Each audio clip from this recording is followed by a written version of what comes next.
The male brain. The following section describes key areas of the male brain. Scientists think of brain areas like the ACC, TPJ, and RCZ as being hubs of brain activation, sending electrical signals to other areas of the brain, causing behaviors to occur or not occur. Number 1. Medial preoptic area, or MPOA. This is the area for sexual pursuit found in the hypothalamus, and it is 2.5 times larger in the male. Men need it to start an erection. Number 2. Temporal parietal junction, or TPJ. The solution seeker, this cognitive empathy brain hub, rallies the brain's resources to solve distressing problems while taking into account the perspective of the other person or people involved. During interpersonal emotional exchanges, it's more active in the male brain, comes online more quickly, and races toward a fix-it-fast solution. Number 3. Dorsal premammillary nucleus, or DPN. The defend your turf area, it lies deep inside the hypothalamus and contains the circuitry for a male's instinctive one-upmanship, territorial defense, fear, and aggression. It's larger in males than in females and contains special circuits to detect territorial challenges by other males, making men more sensitive to potential turf threats. Number 4. Amygdala. The alarm system for threats, fear, and danger, drives emotional impulses. It gets fired up to fight by testosterone, vasopressin, and cortisol and is calmed by oxytocin. This area is larger in men than in women. Number 5. Rostral cingulate zone, or RCZ. The brain's barometer for registering social approval or disapproval. This I am accepted or not area keeps humans from making the most fundamental social mistake, being too different from others. The RCZ is the brain center for processing social errors. It alerts us when we're not hitting the mark in our relationship or job. During puberty, it may help males reset their facial responses to hide their emotions. Number 6. Ventral tegmental area, or VTA. It's the motivation center, an area deep in the center of the brain that manufactures dopamine, a neurotransmitter required for initiating movement, motivation, and reward. It is more active in the male brain. Number 7. Periaqueductal gray, or PAG. The PAG is part of the brain's pain circuit, helping to control pain. The cast of neurohormone characters. This section explains how hormones affect a man's brain. Testosterone is Zeus. King of the male hormones, he is dominant, aggressive, and all-powerful. Focused and goal-oriented, he feverishly builds all that is male, including the compulsion to outrank other males in the pecking order. He drives the masculine sweat glands to produce the come-hither smell of manhood, androstenedione.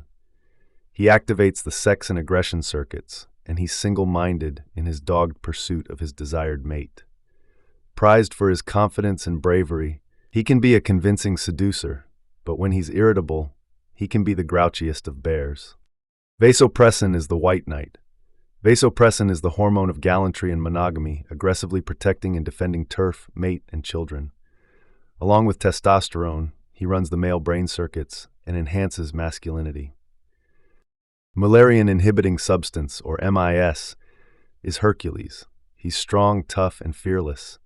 Also known as the defeminizer, he ruthlessly strips away all that is feminine from the male.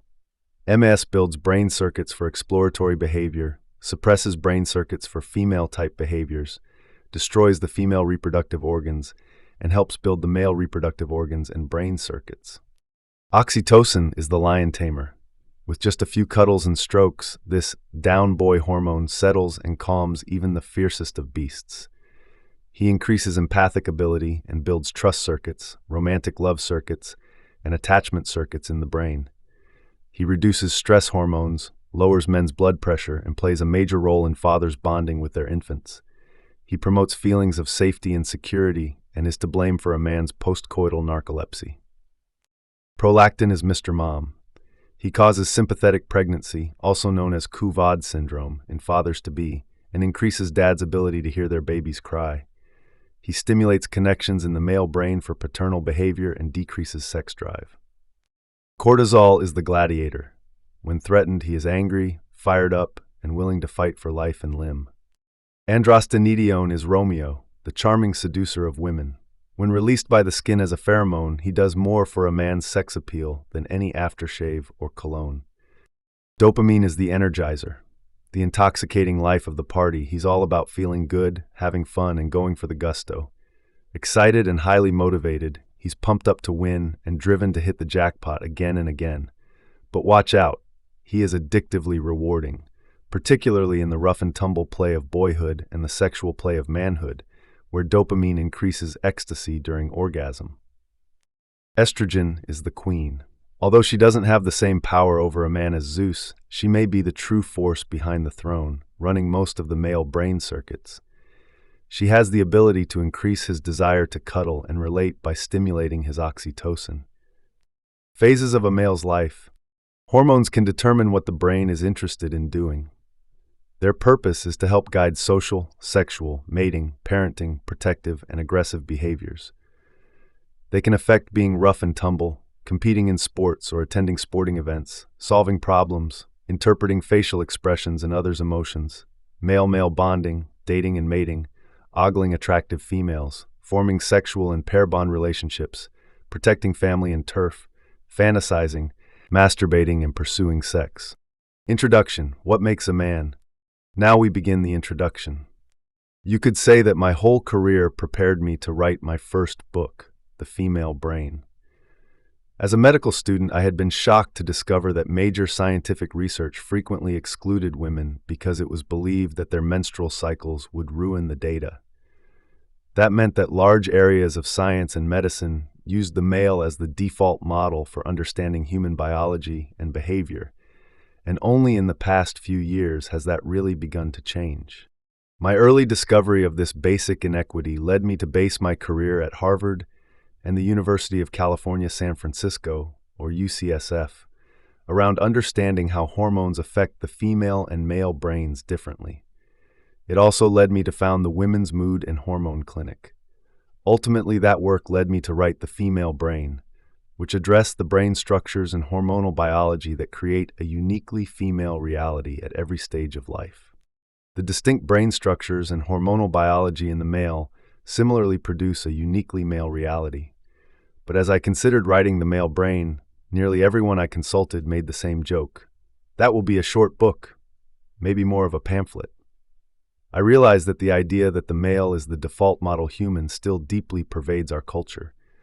The male is considered simple, the female complex. Yet my clinical work and the research in many fields, from neuroscience to evolutionary biology, show a different picture. Simplifying the entire male brain to just the brain below the belt is a good setup for jokes, but it hardly represents the totality of a man's brain. There are also the seek and pursue baby boy brain, the must move or I will die toddler brain, the sleep-deprived, deeply bored, risk-taking teen brain, the passionately bonded mating brain, the besotted daddy brain, the obsessed with hierarchy aggressive brain, and the fix-it-fast emotional brain. In reality, the male brain is a lean, mean problem-solving machine. The vast new body of brain science, together with the work I've done with my male patients, has convinced me that through every phase of life, the unique brain structures and hormones of boys and men create a male reality that is fundamentally different from the female one. This reality is all too frequently oversimplified and misunderstood. Male and female brains are different from the moment of conception. It seems obvious to say that all the cells in a man's brain and body are male. Yet this means that there are deep differences at the level of every cell between the male and female brain. A male cell has a Y chromosome and the female does not. That small but significant difference begins to play out early in the brain as genes set the stage for later amplification by hormones. By 8 weeks after conception, the tiny male testicles begin to produce enough testosterone to marinate the brain and fundamentally alter its structure. Over the course of a man's life, the brain will be formed and reformed according to a blueprint drafted both by genes and male sex hormones, and this male brain biology produces his distinctly male behaviors. The male brain draws on my 25 years of clinical experience as a neuropsychiatrist. It presents research findings from the advances over the past decade in our understanding of developmental neuroendocrinology, genetics, and molecular neuroscience. It offers samplings from neuropsychology, cognitive neuroscience, child development, brain imaging, and psychoneuroendocrinology. It explores primatology, animal studies, and observation of infants, children, and teens, seeking insights into how particular behaviors are programmed into the male brain by a combination of nature and nurture. During this time, advances in genetics, electrophysiology, and non-invasive brain mapping technology have ignited a revolution in neuroscientific research and theory. Powerful new scientific tools, such as genetic and chemical tracers, positron emission tomography, or PET, and functional magnetic resonance imaging, or fMRI, now allow us to see inside the working human brain. We can watch it while it's solving problems, producing words, retrieving memories, making decisions, noticing facial expression, falling in love, listening to babies cry, and feeling anger, sadness, or fear. As a result, scientists have recorded a catalog of genetic, structural, chemical, hormonal, and brain processing differences between women and men. In the female brain, the hormones estrogen, progesterone, and oxytocin predispose brain circuits toward female typical behaviors. In the male brain, it's testosterone, vasopressin, and a hormone called MIS, or Müllerian-inhibiting substance, that have the earliest and most enduring effects. The behavioral influences of male and female hormones on the brain are major. We have learned that men use different brain circuits to process spatial information and solve emotional problems. Their brain circuits and nervous system are wired to their muscles differently, especially in the face. The female and male brains hear, see, intuit, and gauge what others are feeling in their own special ways. Overall, the brain circuits in male and female brains are very similar, but men and women can arrive at and accomplish the same goals and tasks using different circuits. We also know that men have 2.5 times the brain space devoted to sexual drive in their hypothalamus.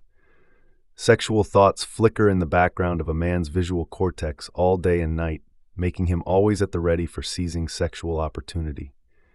Women don't always realize that the penis has a mind of its own, for neurological reasons, and mating is as important to men as it is to women.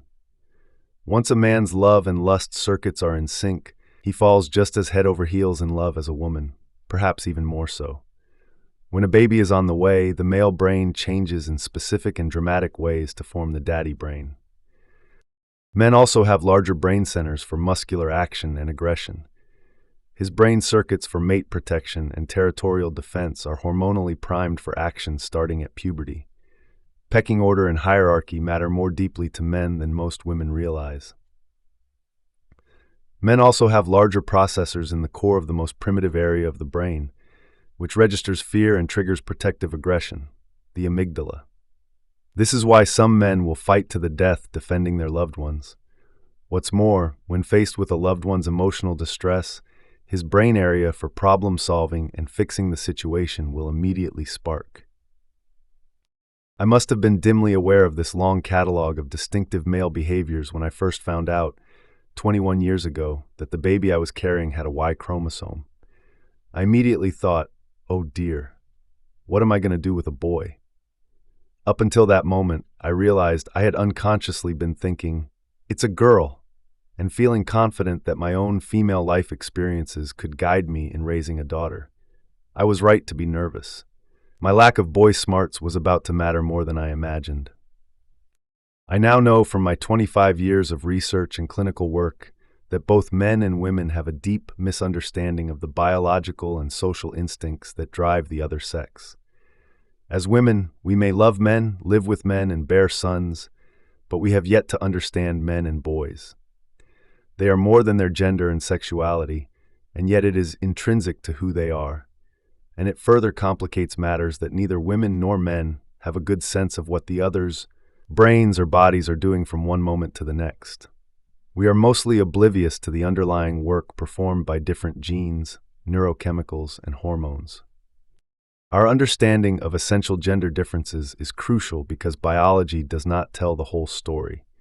While the distinction between boy and girl brains begins biologically, recent research shows that this is only the beginning.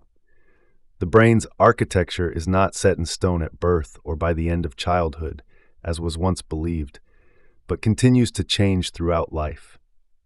Rather than being immutable, our brains are much more plastic and changeable than scientists believed a decade ago. The human brain is also the most talented learning machine we know. So our culture and how we are taught to behave play a big role in shaping and reshaping our brains. If a boy is raised to be a man, then by the time he becomes an adult, his brain's architecture and circuitry, already predisposed that way, are further contoured for manhood. Once he reaches manhood, he will likely find himself pondering an age-old question: what do women want? While no one has a definitive answer to that question, men do know what women and society in general want and expect from them. Men must be strong, brave, and independent. They grow up with the pressure to suppress their fear and pain, to hide their softer emotions, to stand confidently in the face of challenge. New research shows that their brain circuits will architecturally change to reflect this emotional suppression. Although they crave closeness and cuddling as much or perhaps even more than women, if they show these desires, they are misjudged as soft or weak by other men and by women too. We humans are first and foremost social creatures, with brains that quickly learn to perform in socially acceptable ways. By adulthood, most men and women have learned to behave in a gender-appropriate manner. But how much of this gendered behavior is innate, and how much is learned? Are the miscommunications between men and women biologically based? This book aims to answer these questions, and the answers may surprise you. If men and women, parents and teachers, start out with a deeper understanding of the male brain, how it forms, how it is shaped in boyhood, and the way it comes to see reality during and after the teen years, we can create more realistic expectations for boys and men. Gaining a deeper understanding of biological gender differences can also help to dispel the simplified and negative stereotypes of masculinity that both women and men have come to accept. This book provides a behind-the-scenes brain's-eye view of little boys, tumultuous teens, men on the mating hunt, fathers, and grandfathers. As I take listeners through the phases of the male brain's life, my hope is that men will gain a greater understanding of their deepest drives, and women will catch a glimpse of the world through male-colored glasses. We are entering an era, finally, when both men and women can begin to understand their distinct biology and how it affects their lives. If we know how a biological brain state is guiding our impulses, we can choose how to act or to not act rather than merely following our compulsions. If you're a man, this knowledge can not only help you understand and harness your unique male brain power, but it can also help you understand your sons, your father, and other men in your life. If you're a woman, this book will help you interpret and comprehend the intricacies of the male brain. With that new information, you can help your sons and husbands to be truer to their nature and feel more compassionate toward your father. Over the years, as I have been writing this book, I have come to see the men I love most, my son, my husband, my brother, and my father, in a new light. It is my hope that this book will help the male brain to be seen and understood as the fine-tuned and complex instrument that it actually is. Chapter 1, The Boy Brain. Now we begin Chapter 1. David raced past the swing set and zoomed around the tool shed in the backyard, with his preschool buddies Matt and Craig hot on his heels. Determined to maintain his lead, he took a shortcut through the sandbox, sending sand and shovels flying as he made a beeline for the coveted big-wheel tricycle. Matt pushed Craig aside and dived for the wheeled wonder, but David was already sliding into the driver's seat. With pedals churning, David screeched off down the sidewalk and into the driveway, where he victoriously spun donut after donut. Disappointed but not to be outdone, Matt and Craig headed for the open garage to see what else they could find to ride. Craig spotted it first, a large plastic trash can. "Let's use this," he shouted. And without another word, the boys were running headlong for the hill in the backyard, dragging the can behind them. "Come on, give me a push," Craig commanded as he slid into the can. "Harder," he said, as Matt's first shove barely budged it. Matt rammed the can with his shoulder as hard as he could, and the green vehicle tumbled down the hill with Craig inside whooping and hollering. You don't have to study brain science to know that little boys are all about action and adventure. Go to a playground and you'll see boys like David and his friends in perpetual motion. Boys are programmed to move, make things move, and watch things move. Scientists used to think this stereotypical boy behavior was the result of socialization, but we now know that the greater motivation for movement is biologically wired into the male brain. If you watch the fetal development of a male and a female brain with a miniature time-lapse brain scanner, you'd see these critical movement circuits being laid down from the blueprint of their genes and sex hormones. Scientists agree that when cells in various areas of the male and female brains are stimulated by hormones like testosterone and estrogen, they turn on and off different genes. For a boy, the genes that turn on will trigger the urge to track and chase moving objects, hit targets, test his own strength, and play at fighting off enemies. David and his friends weren't taught to be action-oriented. They were following their biological impulses. David's mother said that his love affair with movement was obvious from day one. When I put him in his bassinet, I thought he'd cry and look beseechingly at me the way Grace did when she was a baby, she said. But as soon as he spotted the moving mobile, he forgot I was there. David was only 24 hours old, and without encouragement or instruction from anyone, he stared at the rotating triangles and squares on the mobile and seemed to find them fascinating. Nobody taught David to follow the movements of the dangling triangles and squares with his eyes. He just did it. A boy's superior ability to track moving objects isn't the result of being conditioned by his environment. It's the result of having a male brain. Every brain is either male or female, and while they are mostly alike, scientists have discovered some profound differences. Certain behaviors and skills are wired and programmed innately in boys' brains, while others are wired innately in girls.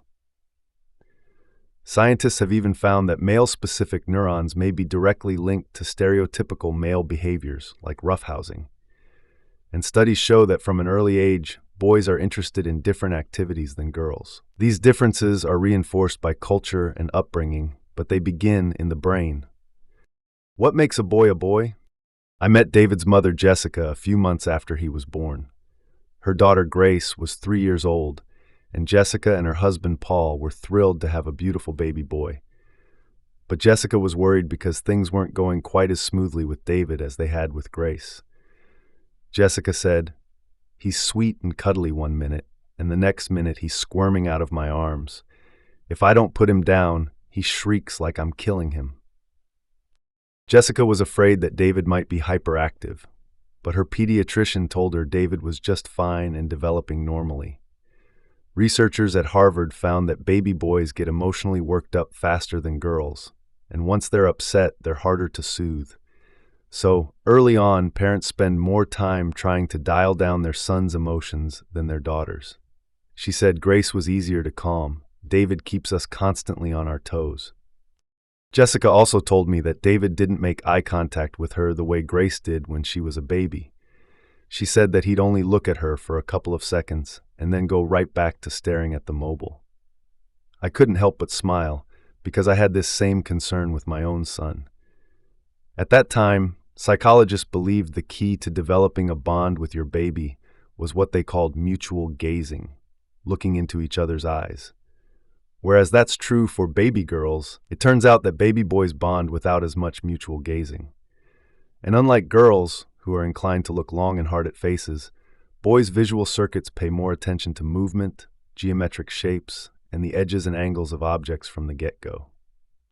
I said to Jessica, by the time they're 6 months old, baby girls are looking at faces longer and making eye contact with just about everyone, but baby boys are looking away from faces and breaking eye contact much more than girls.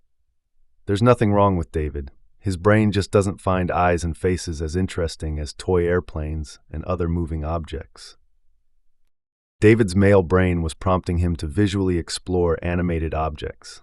We now know that genes on the Y chromosome are the reason.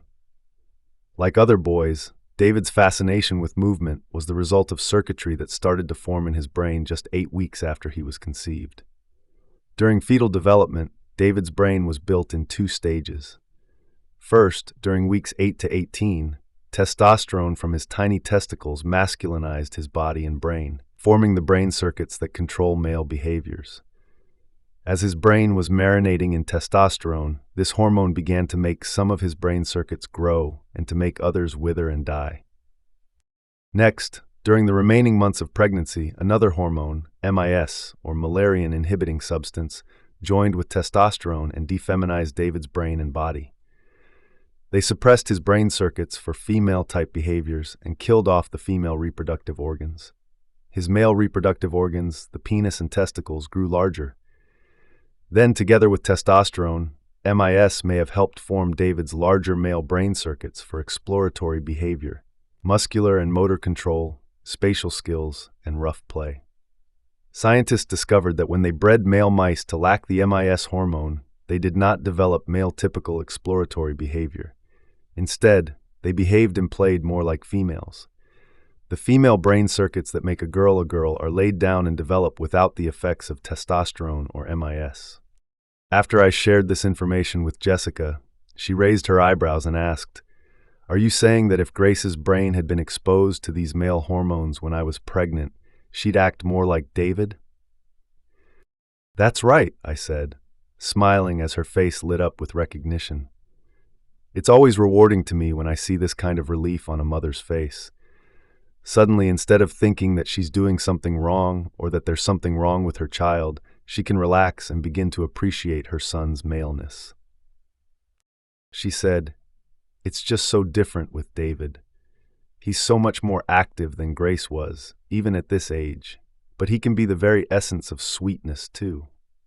The other day when I was having a hard time getting him down for his nap, Paul took him and played with him on our bed, hoping he'd calm down. I had my doubts about whether it would work, but when I peeked in to check on them a little later, David was lying with his tiny hand inside of Paul's big one, and they were both fast asleep. From birth until a boy is a year old, a period that scientists call infantile puberty, his brain is being marinated in the same high levels of testosterone as in an adult man. And it's this testosterone that helps stimulate a boy's muscles to grow larger and improves his motor skills, preparing him for rough-and-tumble play. After the year of infantile puberty, a boy's testosterone drops, but his MIS hormone remains high. Scientists call this period, from age 1 to 10, the juvenile pause. They believe that the MIS hormone may form and fuel his male-specific brain circuits during this 10-year period, increasing his exploratory behavior and rough play. This meant it wouldn't be long before Jessica would have more reason to worry, as David started testing his limits, as I well remember with my own son. When he was a toddler and we were out walking on Baker Beach in San Francisco, he took off running after a sandpiper toward the water. I shouted and waved my arms like a madwoman to signal danger. He completely ignored me. I had to run after him and grab his shoulders to pull him back from the surf just as a huge wave was rolling in. That was the first day in what would be years of his ignoring my signals of danger. "Stop, don't do that," requiring me to keep a firm hold on him. Researchers have found that by the time a boy is 7 months old, he can tell by his mother's face when she's angry or afraid. But by the time he's 12 months old, he's built up an immunity to her expressions and can easily ignore them. For girls, the opposite happens. A subtle expression of fear on Jessica's face would stop Grace in her tracks, but not David. By the age of 1, David seemed oblivious to the look of warning on Jessica's face. Researchers asked mothers of 1-year-old boys and girls to participate in an experiment in which an interesting but forbidden toy was placed on a small table in the room with them. Each mother was told to signal fear and danger with only her facial expressions, indicating that her child should not touch it.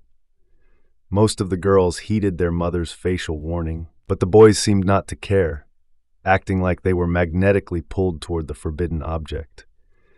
Their young male brains may have been more driven than the girls by the thrill and reward of grabbing the desired object, even at the risk of punishment. And this also happens with fathers. In another study with dads and their 1-year-olds, the boys tried to reach forbidden objects more often than the girls. The fathers had to give twice as many verbal warnings to their sons as to their daughters.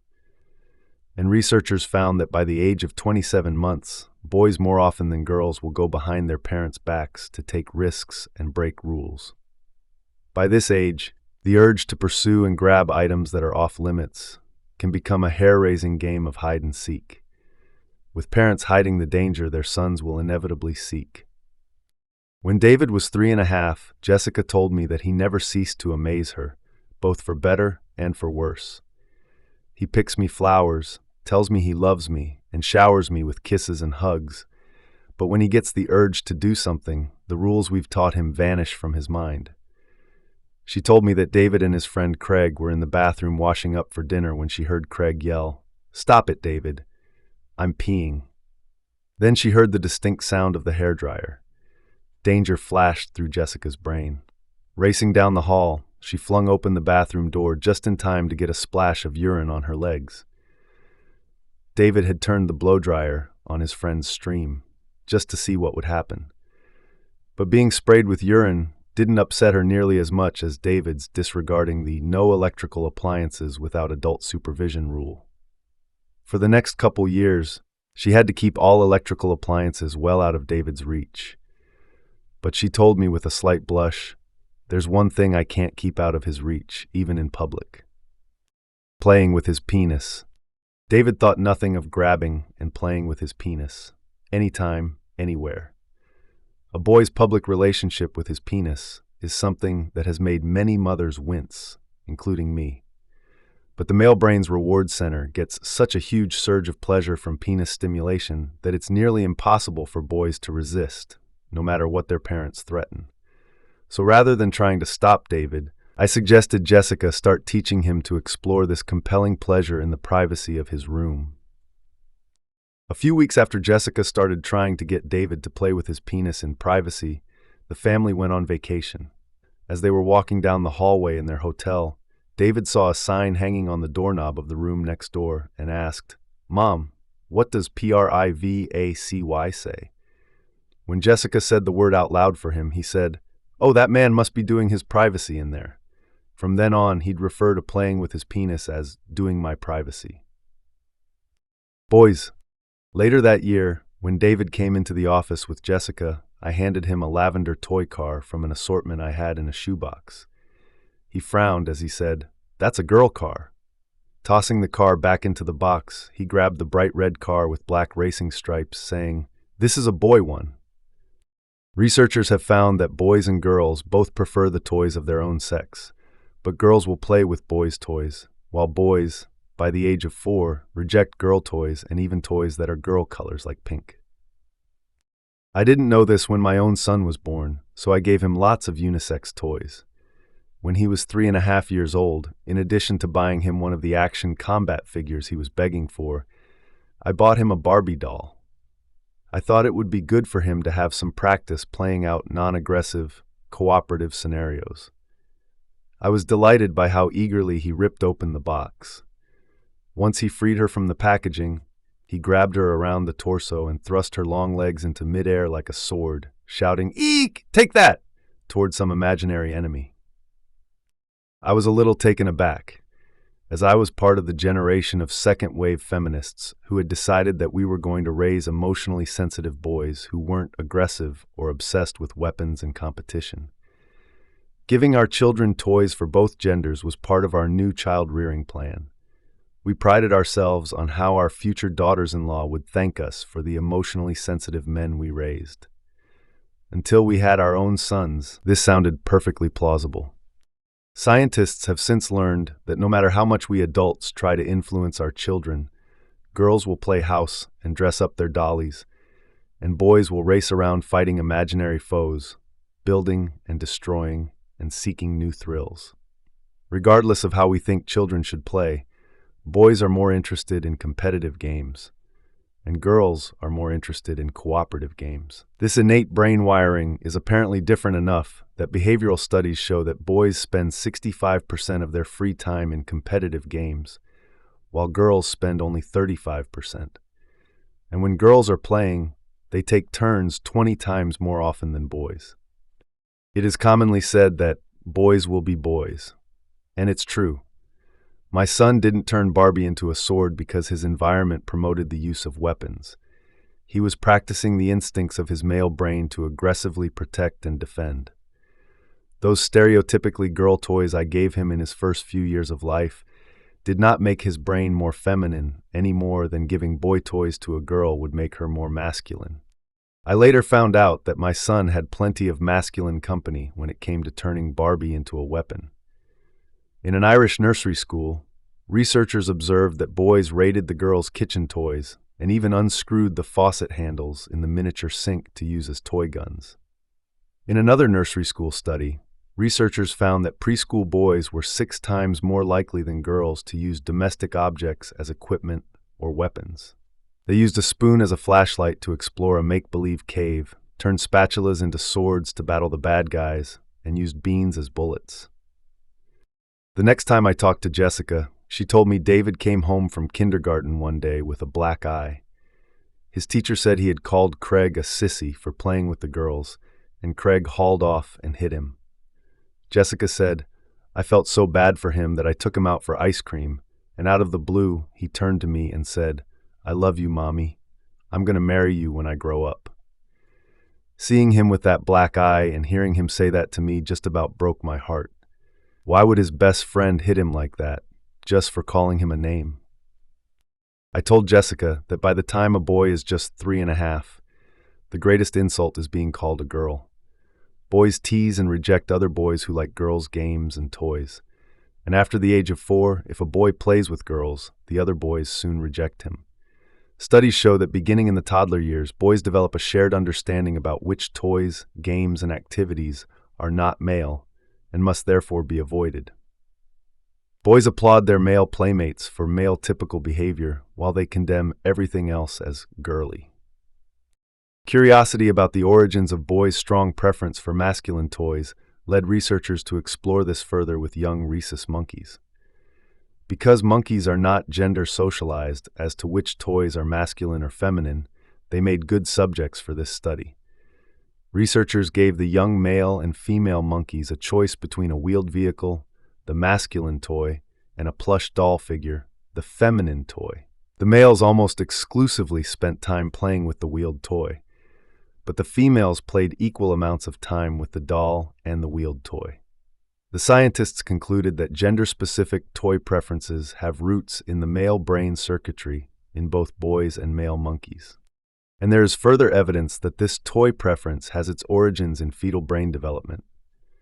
In human girls, a prenatal exposure to high testosterone due to a disorder called CA, or congenital adrenal hyperplasia, has been found to influence later toy preferences.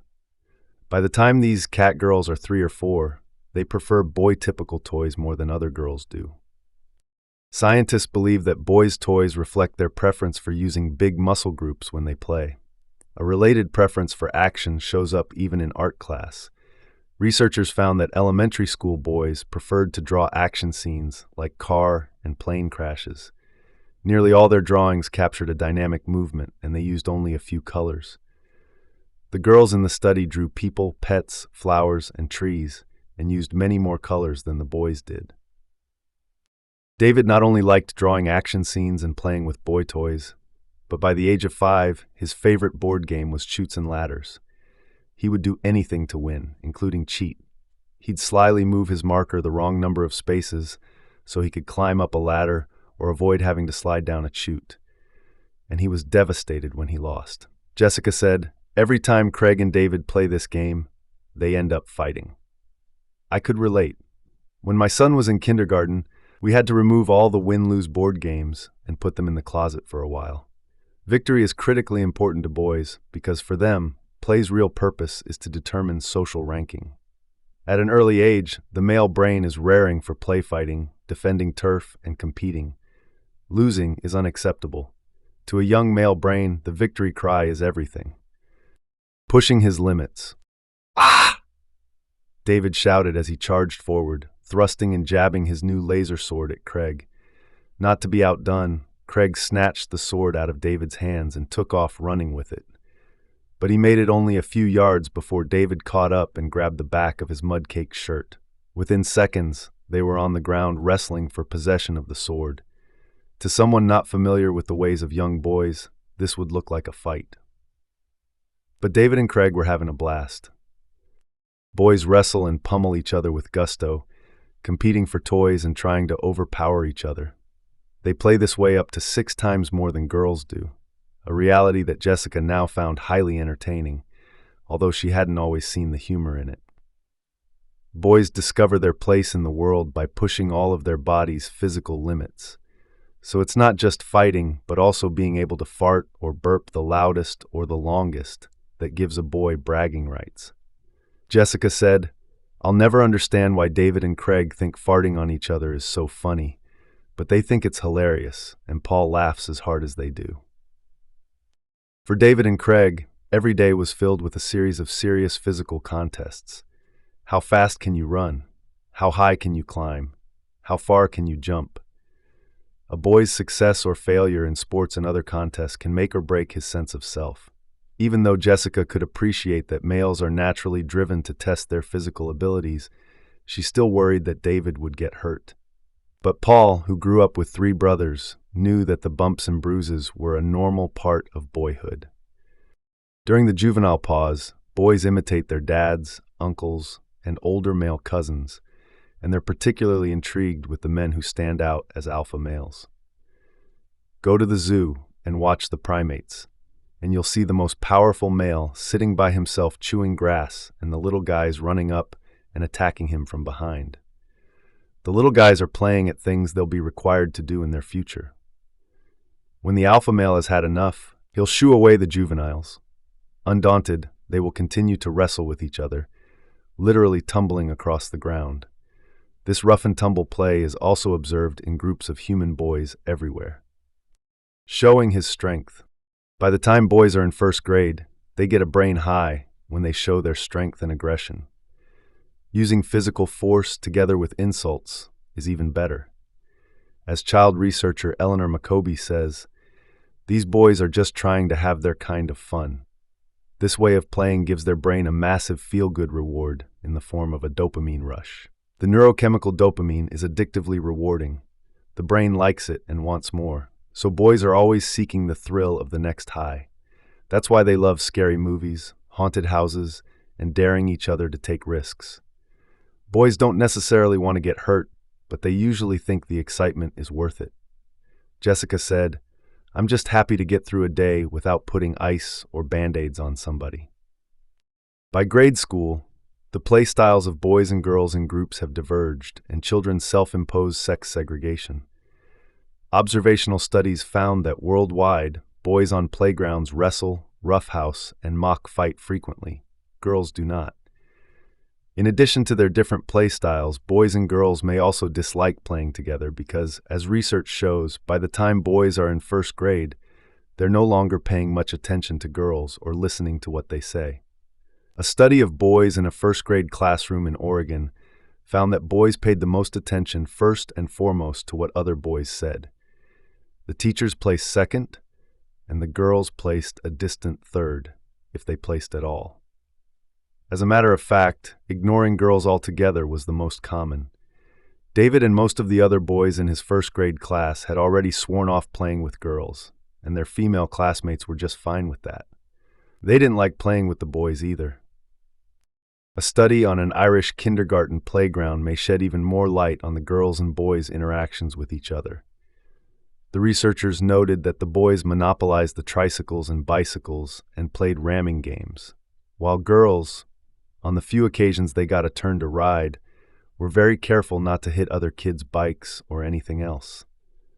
The boys even became territorial and possessive of their bikes, showing a willingness to fight for them that the girls did not show. First in line, Jessica said she couldn't understand it when David's teacher wrote on his report card that he was always fighting to be the first in line for recess and lunch. Since Grace never seemed to mind waiting her turn in line, the importance David placed on being first took Jessica by surprise. The pecking order clearly matters more to boys. Studies show that by age 2, a boy's brain is driving him to establish physical and social dominance. And by the age of 6, boys tell researchers that real fighting is the most important thing to be good at.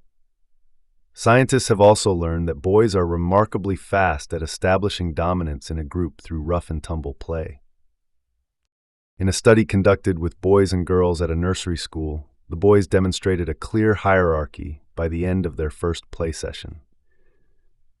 Among the girls, some dominance hierarchy was established too, but it was more fluid. In the boy groups, however, by the end of just the second play session, the boys unanimously agreed about the ranking position of each boy, and these rankings remained stable for the remainder of the 6-month study. How do boys know so quickly who's tough and who's not? While bigger boys typically rank higher in status, researchers found that the leaders weren't always the biggest.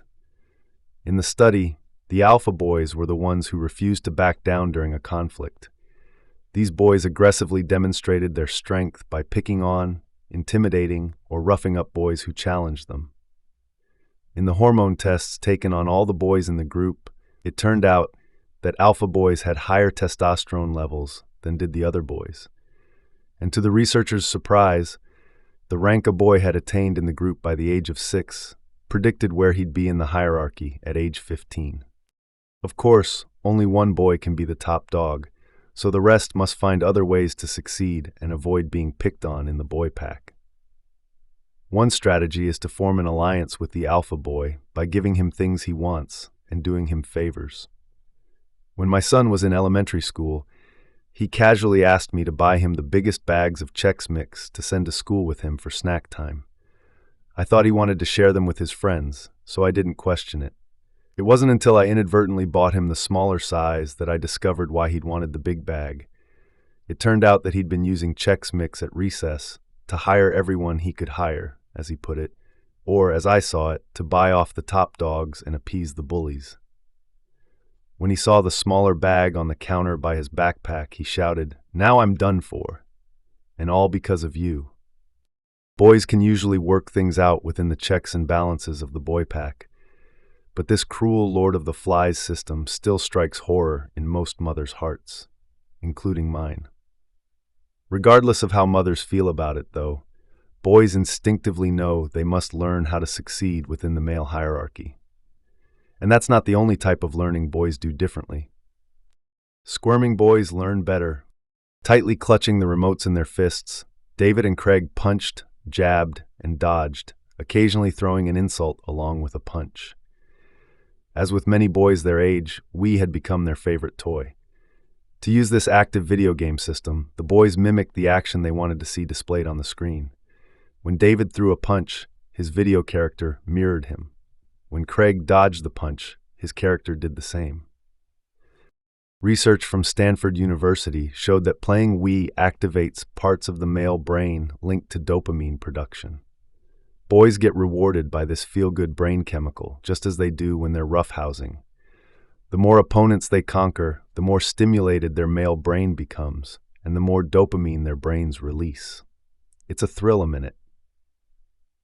Even in a conventional video game, when a boy is not actually moving, watching every move of the athlete or video character still gives him a thrill.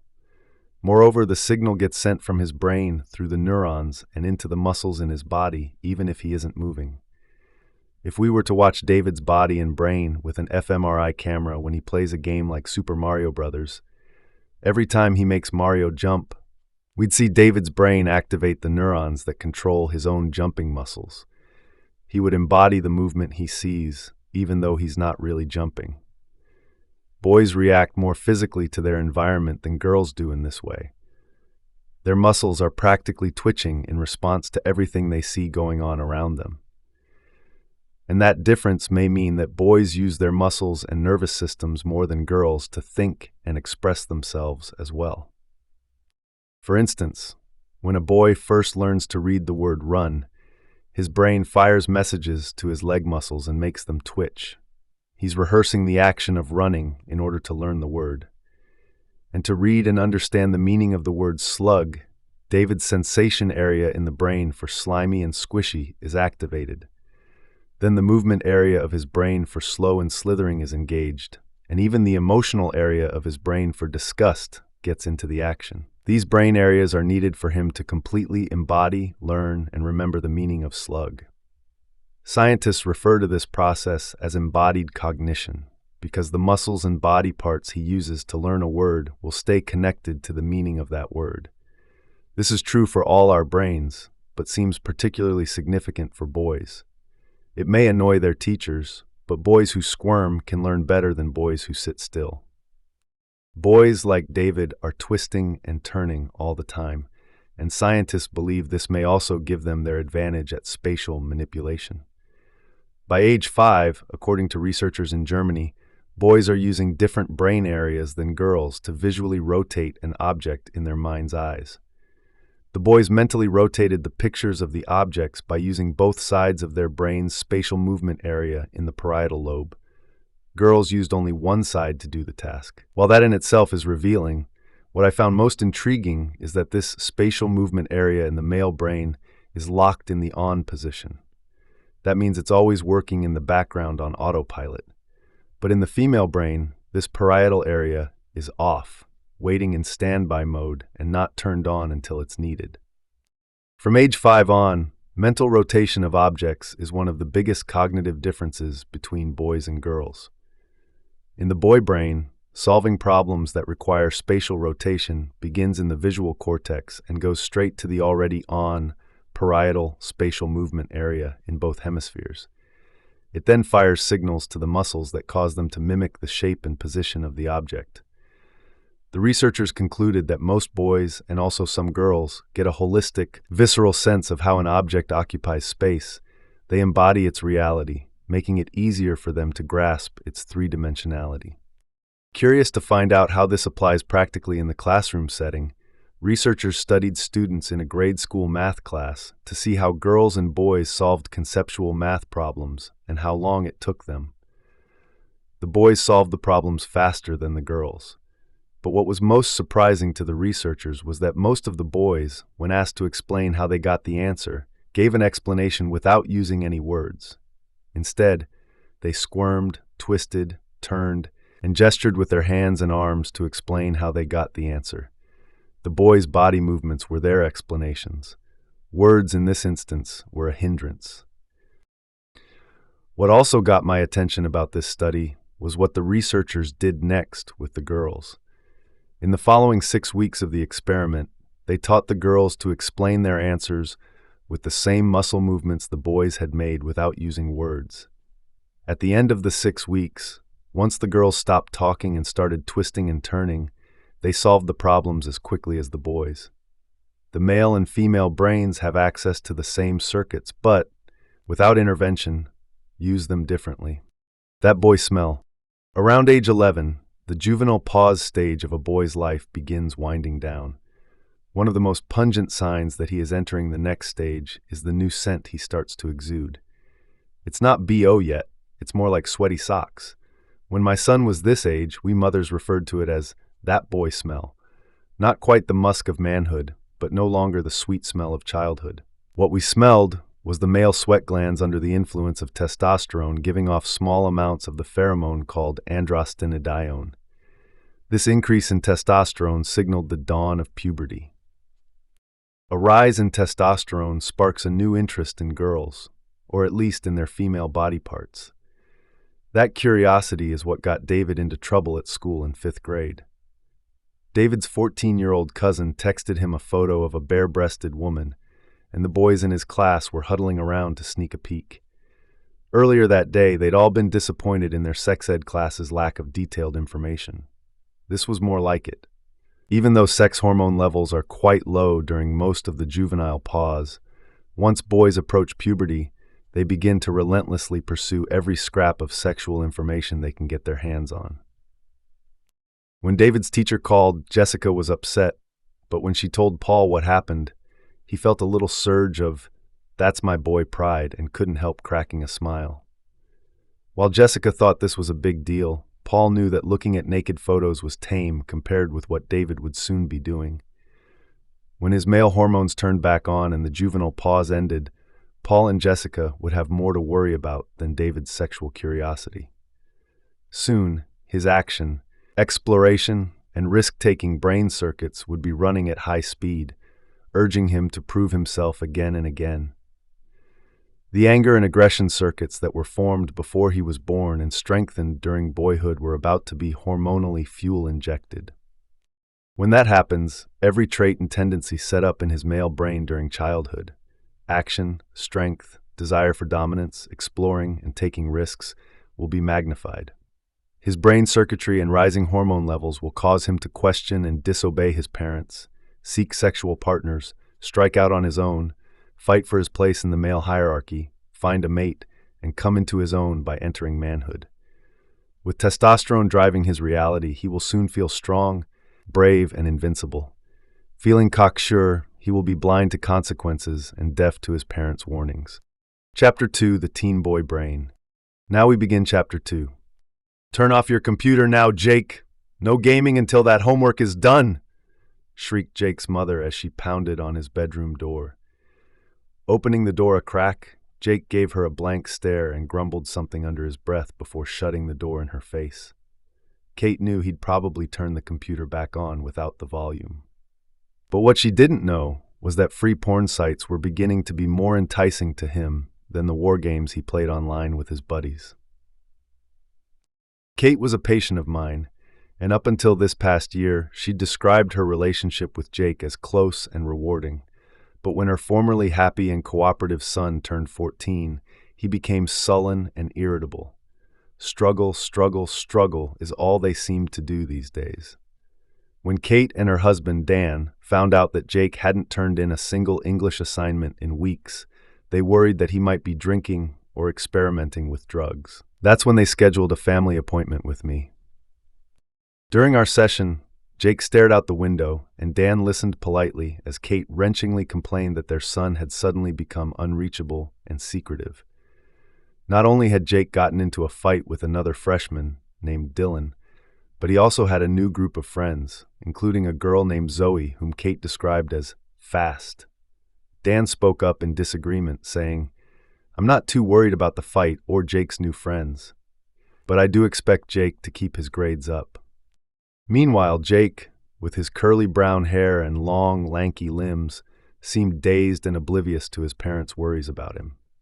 When I turned and asked him, "What do you think of your parents' concerns?" he merely shrugged. It was clear that Jake, like most teens, wasn't going to say much of anything in front of his parents, so I suggested that he come in for a private session the following week. Since my own teen son had recently left for college after 4 long years of high school, I had a pretty good idea what Jake and his parents were going through. No matter how harmonious a boy's childhood has been, puberty can change everything. This stage of child development requires that delicate parental maneuver of becoming disengaged without disengaging. Kate said she felt as if the Jake she knew had disappeared, and in some ways he had. Scientists have discovered that the teen brain in both sexes is distinctly different from the pre-adolescent brain. The changes that were becoming obvious in Jake were set in motion by his genes and hormones while he was still in utero. Now, with the end of the juvenile pause, it was time for Jake to ramp up his skills for surviving in a man's world. And he was ready and eager, even if his mother wasn't. At this stage, the millions of little androgen switches, or receptors, in his brain are hungrily awaiting the arrival of testosterone, king of the male hormones. As the floodgates are flung wide open, the juice of manhood saturates his body and his brain. When my own son turned 14 and became moody and irritable, I remember thinking, oh my God, soon the testosterone will take him over mind, body, and soul. Testosterone tsunami. Although Kate worried that Jake's behavior was extreme, I assured her that he was no different from many other boys his age. At 14, Jake's brain would have already been under reconstruction for a few years. Between the ages of 9 and 15, his male brain circuitry, with its billions of neurons and trillions of connections, was going live as his testosterone level soared 20-fold. If testosterone were beer, a 9-year-old boy would get the equivalent of about 1 cup a day, but by age 15, it would be equal to 2 gallons a day. Jake wasn't into drugs or alcohol. He was loaded on testosterone. From then on, testosterone would biologically masculinize all the thoughts and behaviors that emerged from his brain. It would stimulate the rapid growth of male brain circuits that were formed before he was born. It also would enlarge his testicles, activate the growth of his muscles and bones, make his beard and pubic hair grow, deepen his voice, and lengthen and thicken his penis. But just as dramatically, it would make his brain's sexual pursuit circuits in his hypothalamus grow more than twice as large as those in girls' brains. The male brain is now structured to push sexual pursuit to the forefront of his mind. Early in puberty, when images of breasts and other female body parts naturally take over their brain's visual cortex, some boys wonder if they're turning into pervs. It takes a little while for them to get used to their new preoccupation with girls, which runs on autopilot. This sexual preoccupation is like a large screen TV in a sports bar, always on in the background. When I share this information with teen boys in high school classrooms, I can see recognition flash across many of their faces, if only for an instant, before they go back to looking bored. But sex is not the only thing on a teen boy's mind. As the testosterone surged through Jake's brain cells, it was stimulating a companion hormone called vasopressin. Together, testosterone and vasopressin were making Jake's brain territorial about his room and sensitive to his peers' put-downs, perceived or real. And when these hormones got mixed with the stress hormone cortisol, they supercharged his body and brain, preparing him for the male fight-or-flight response in reaction to challenges to his status or turf. Our brains have been shaped for hundreds of thousands of years by living in status-conscious hierarchical groups. And while not all teen boys want to be king of the hill, they do want to be close to the top of the pecking order, staying as far from the bottom as possible. And that can mean taking risks that get them into trouble. Like most of us moms, Kate couldn't fully appreciate or relate to all the changes in her teen son's brain. When Dan and Kate came into my office the next week, I said to Kate, "Don't worry. It takes about 8 to 9 years for the teen brain to complete the remodeling it began when he entered puberty. Jake's hormonally enhanced brain circuits will stabilize when he's in his late teens or early 20s. Kate's face fell. "I'm not sure I'll live that long. This boy's killing me," she said.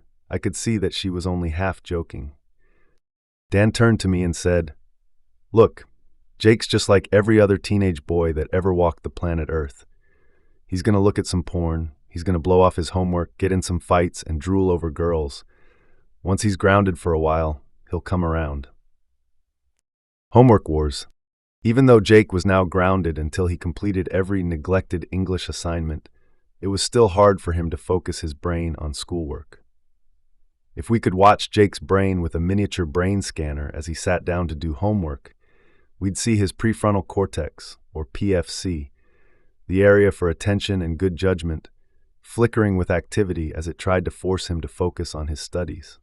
We'd also see bursts of vasopressin and testosterone pulsing through his brain, activating his sex and aggression circuits. When an image of Dylan's smirking face registered in Jake's brain, his stress hormone cortisol would start climbing.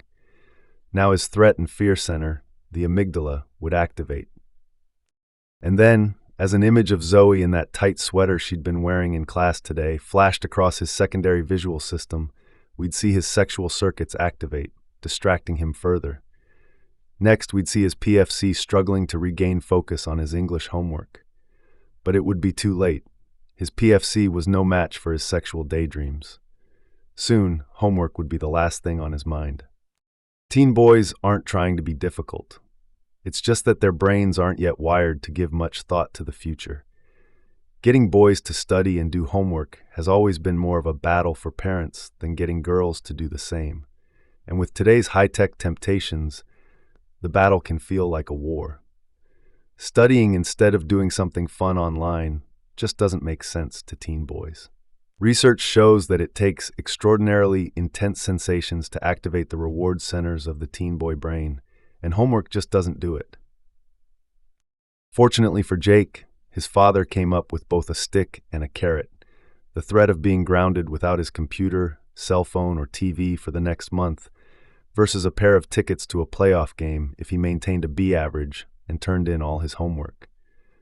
I have to admit I was a little surprised when Jake's grades immediately improved. Somehow, Jake took his dad's threat and reward to heart. I knew that even boys who are getting good grades can begin to hate school by the time they're in 10th or 11th grade. So the next time I met with Jake, I asked him if there was anything at all that he looked forward to at school. He raised his eyebrows as if I must be joking and said, "No, we're not allowed to leave the building or even open our cell phones on campus. It's so stupid. It's like jail." I could see that this was going to be a tough year for Jake and for his parents. Everything about our school system is in direct conflict with teen boys' adventurous, freedom-seeking brains. So we shouldn't be surprised that boys cause 90% of the disruptions in the classroom, or that 80% of high school dropouts are boys. Boys get 70% of the D's and F's. They're smart enough to get good grades, but soon they just don't care. And it doesn't help that school start times are totally out of sync with the teen brain's sleep cycle. Sleepy and bored. Jake had English class first thing in the morning and said it took everything he had just to stay awake. He said, "I never fall asleep before 2 in the morning. On weekends, I sleep late, but it pisses off my mom." The sleep clock in a boy's brain begins changing when he's 11 or 12 years old. Testosterone receptors reset his brain's clock cells in the suprachiasmatic nucleus, or SCN, so that he stays up later at night and sleeps later in the morning. By the time a boy is 14, his new sleep set point is pushed an hour later than that of girls his age. This chronobiological shift is just the beginning of being out of sync with the opposite sex. From now until his female peers go through menopause, he'll go to sleep and wake up later than they do. Nowadays, most teen boys report getting only 5 or 6 hours of sleep on school nights, while their brains require at least 10. Some parents have to unplug the internet if they want their sons to get any sleep at all. If school systems and teachers really wanted teenagers to learn, they'd make start times later by several hours. At least that would increase the chances of a boy's eyes being open, even if it wouldn't wipe the look of boredom from his face. Like many parents, I used to think teen boys were acting bored because it was no longer cool to be excited about anything. But scientists have discovered that the pleasure center in the teen boy brain is nearly numb compared with this area in adults and children. The reward center in Jake's brain had become less easily activated and wasn't sensitive enough to feel normal levels of stimulation. He wasn't acting bored. He was bored, and he couldn't help it. When Aaron McClure and colleagues at the National Institute of Mental Health scanned teenagers' brains while they looked at shocking pictures of grotesque and mutilated bodies, their brains didn't activate as much as children's or adults. As many high school teachers know, the teen boy brain needs to be more intensely scared or shocked to become activated even the tiniest bit. The amount of stimulation it takes to make an adult cringe will barely get a rise out of a teen boy. If you want to startle them enough to make them scream or jump, you'll have to magnify the experience with sounds, lights, action, and gore. Now I know why my son liked the bloodiest special effects and shoot-'em-up movies when he was a teen. This preference may not change as boys reach manhood, as blockbuster movie makers well know. But grown men don't need the same raw rush as they did when they were thrill-seeking teens. Jake's mom blamed his glazed-over eyes, irritability, and short fuse on lack of sleep, and that definitely had something to do with it. But what she didn't know was that a lot of Jake's anger was being triggered by the new way his male brain was experiencing the world and everyone in it. Seeing the world through male-colored glasses. If a woman could see the world through male-colored glasses, she'd be astonished by how different her outlook would be. When a boy enters puberty and his body and voice change, his facial expressions also change, and so does the way he perceives other people's facial expressions. Blame it on his hormones. A key purpose of a hormone is to prime new behaviors by modifying our brain's perceptions. It's testosterone and vasopressin that alter a teen boy's sense of reality. In a similar fashion, estrogen and oxytocin change the way teen girls perceive reality. The girls' hormonally driven changes in perception prime their brains for emotional connections and relationships, while the boys' hormones prime them for aggressive and territorial behaviors. As he reaches manhood, these behaviors will aid him in defending and aggressively protecting his loved ones. But first, he will need to learn how to control these innate impulses. Over the past year, for no good reason, Jake began to feel much more irritable and angry. he would quickly jump to the conclusion that people he encountered were being hostile toward him. We might ask, why did it seem the whole world suddenly turned on him? Unbeknownst to Jake, vasopressin was hormonally driving his brain to see the neutral faces of others as unfriendly. Researchers in Maine tested teens' perceptions of neutral faces by giving them a squirt of vasopressin nasal spray. They found that, under the influence of this hormone, the teen girls rated neutral faces as more friendly, but the boys rated the neutral faces as more unfriendly or even hostile.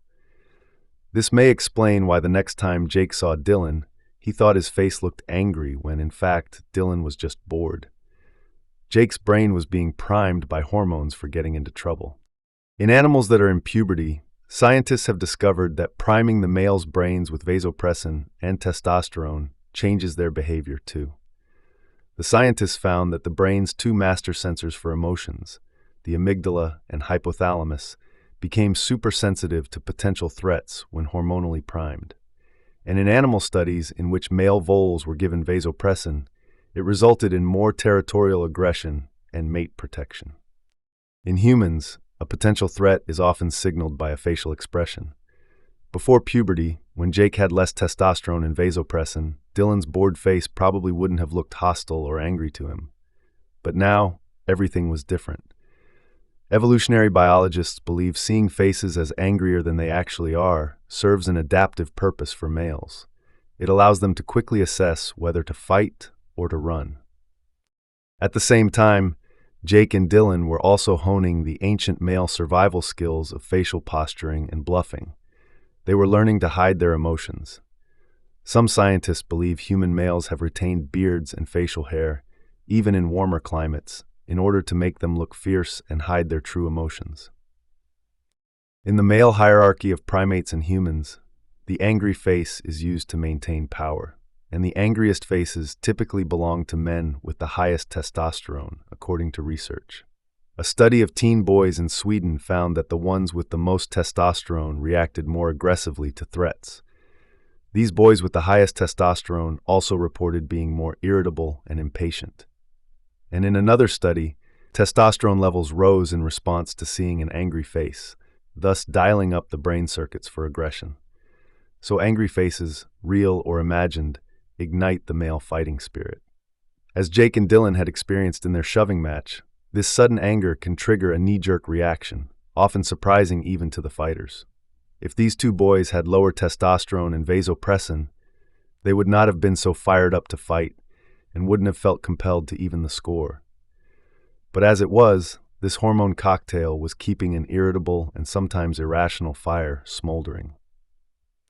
Tuning out, the teen male not only sees faces differently than he did as a boy, he also begins to perceive voices and other sounds differently than he did before adolescence, and his changing hormones can make him hear things differently than girls his age. In Portugal, researchers found that during puberty, estrogen surges in females and testosterone surges in males increase the hearing differences between girls' and boys' brains. But the main difference is that some simple sounds, like white noise, are processed differently in the male brain. Lisbeth Ruchens and colleagues in the Netherlands compared the brain activity of 17 to 25-year-old males and females as they processed the sound of white noise and as they processed the sound of music. The female brains intensely activated to both the white noise and to the music. The male brains, too, activated to the music, but they deactivated to the white noise. It was as if they didn't even hear it. The screening system in their male brains was automatically turning off white noise. Scientists have learned that during male fetal brain development, testosterone affects the formation of the auditory system and the connections within the brain, making it inhibit unwanted noise and repetitious acoustic stimuli more than the female brain does. I tease my husband that his brain's acoustic system seems to automatically shut down when I start repeating myself. It's registering in his brain as white noise.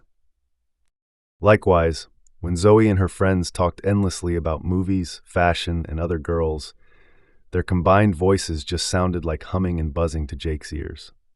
For him and the other guys, following the girls' rapid musical banter was practically impossible. the best they could do was nod their heads and pretend to be listening.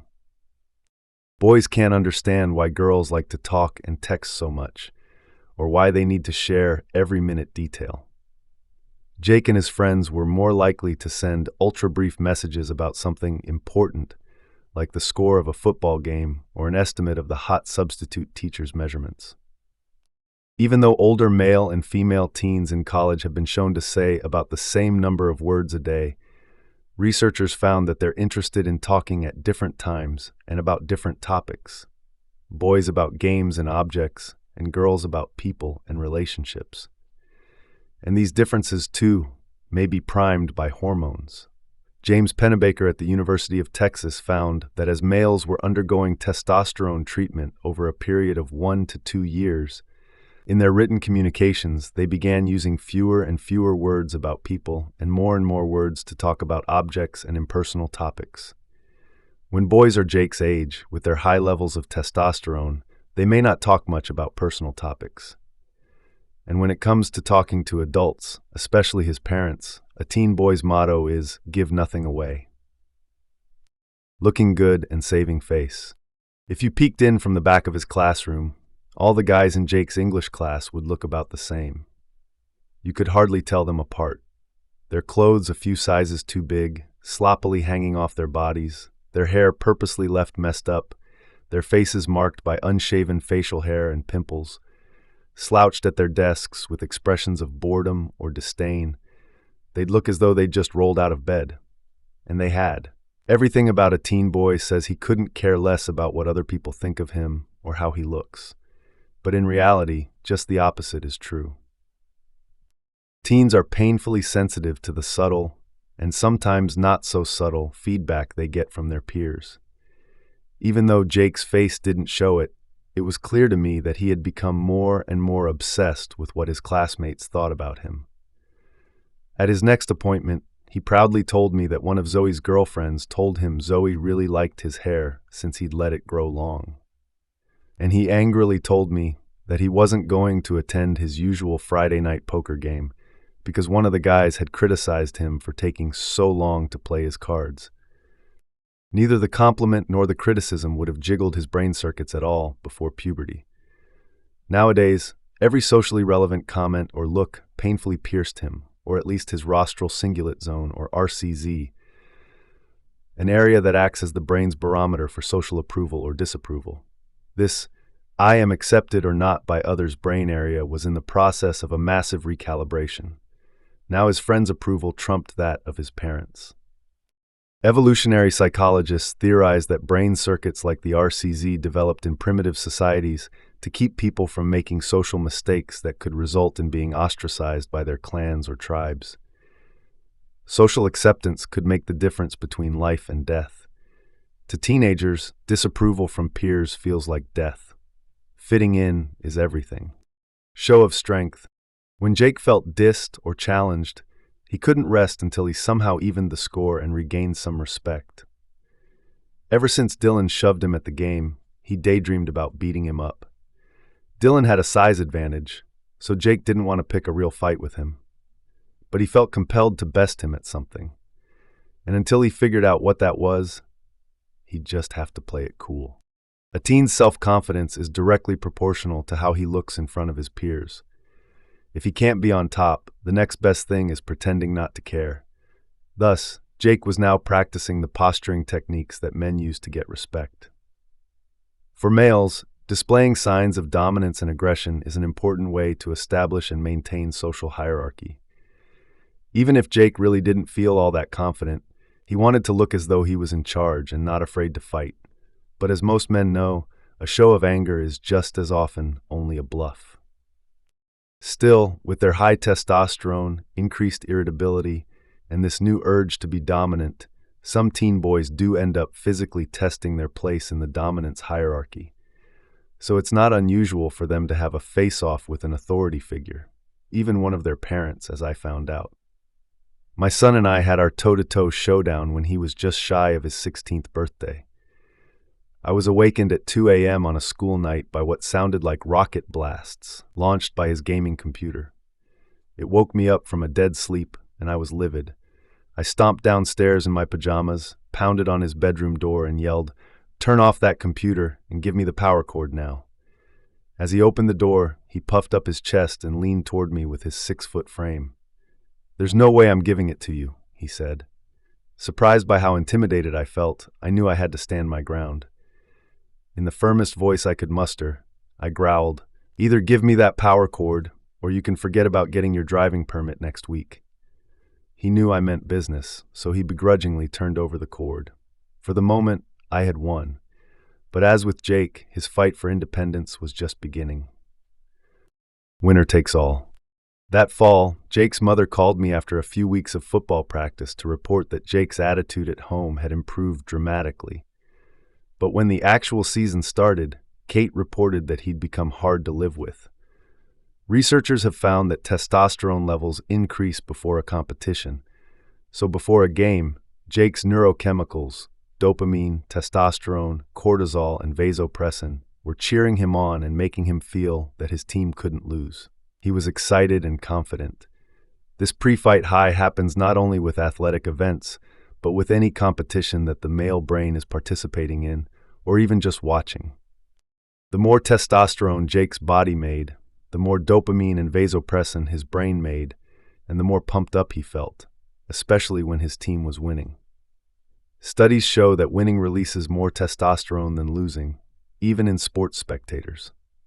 Winning is a natural high that acts in the brain a lot like drug addiction because it's such a huge rush.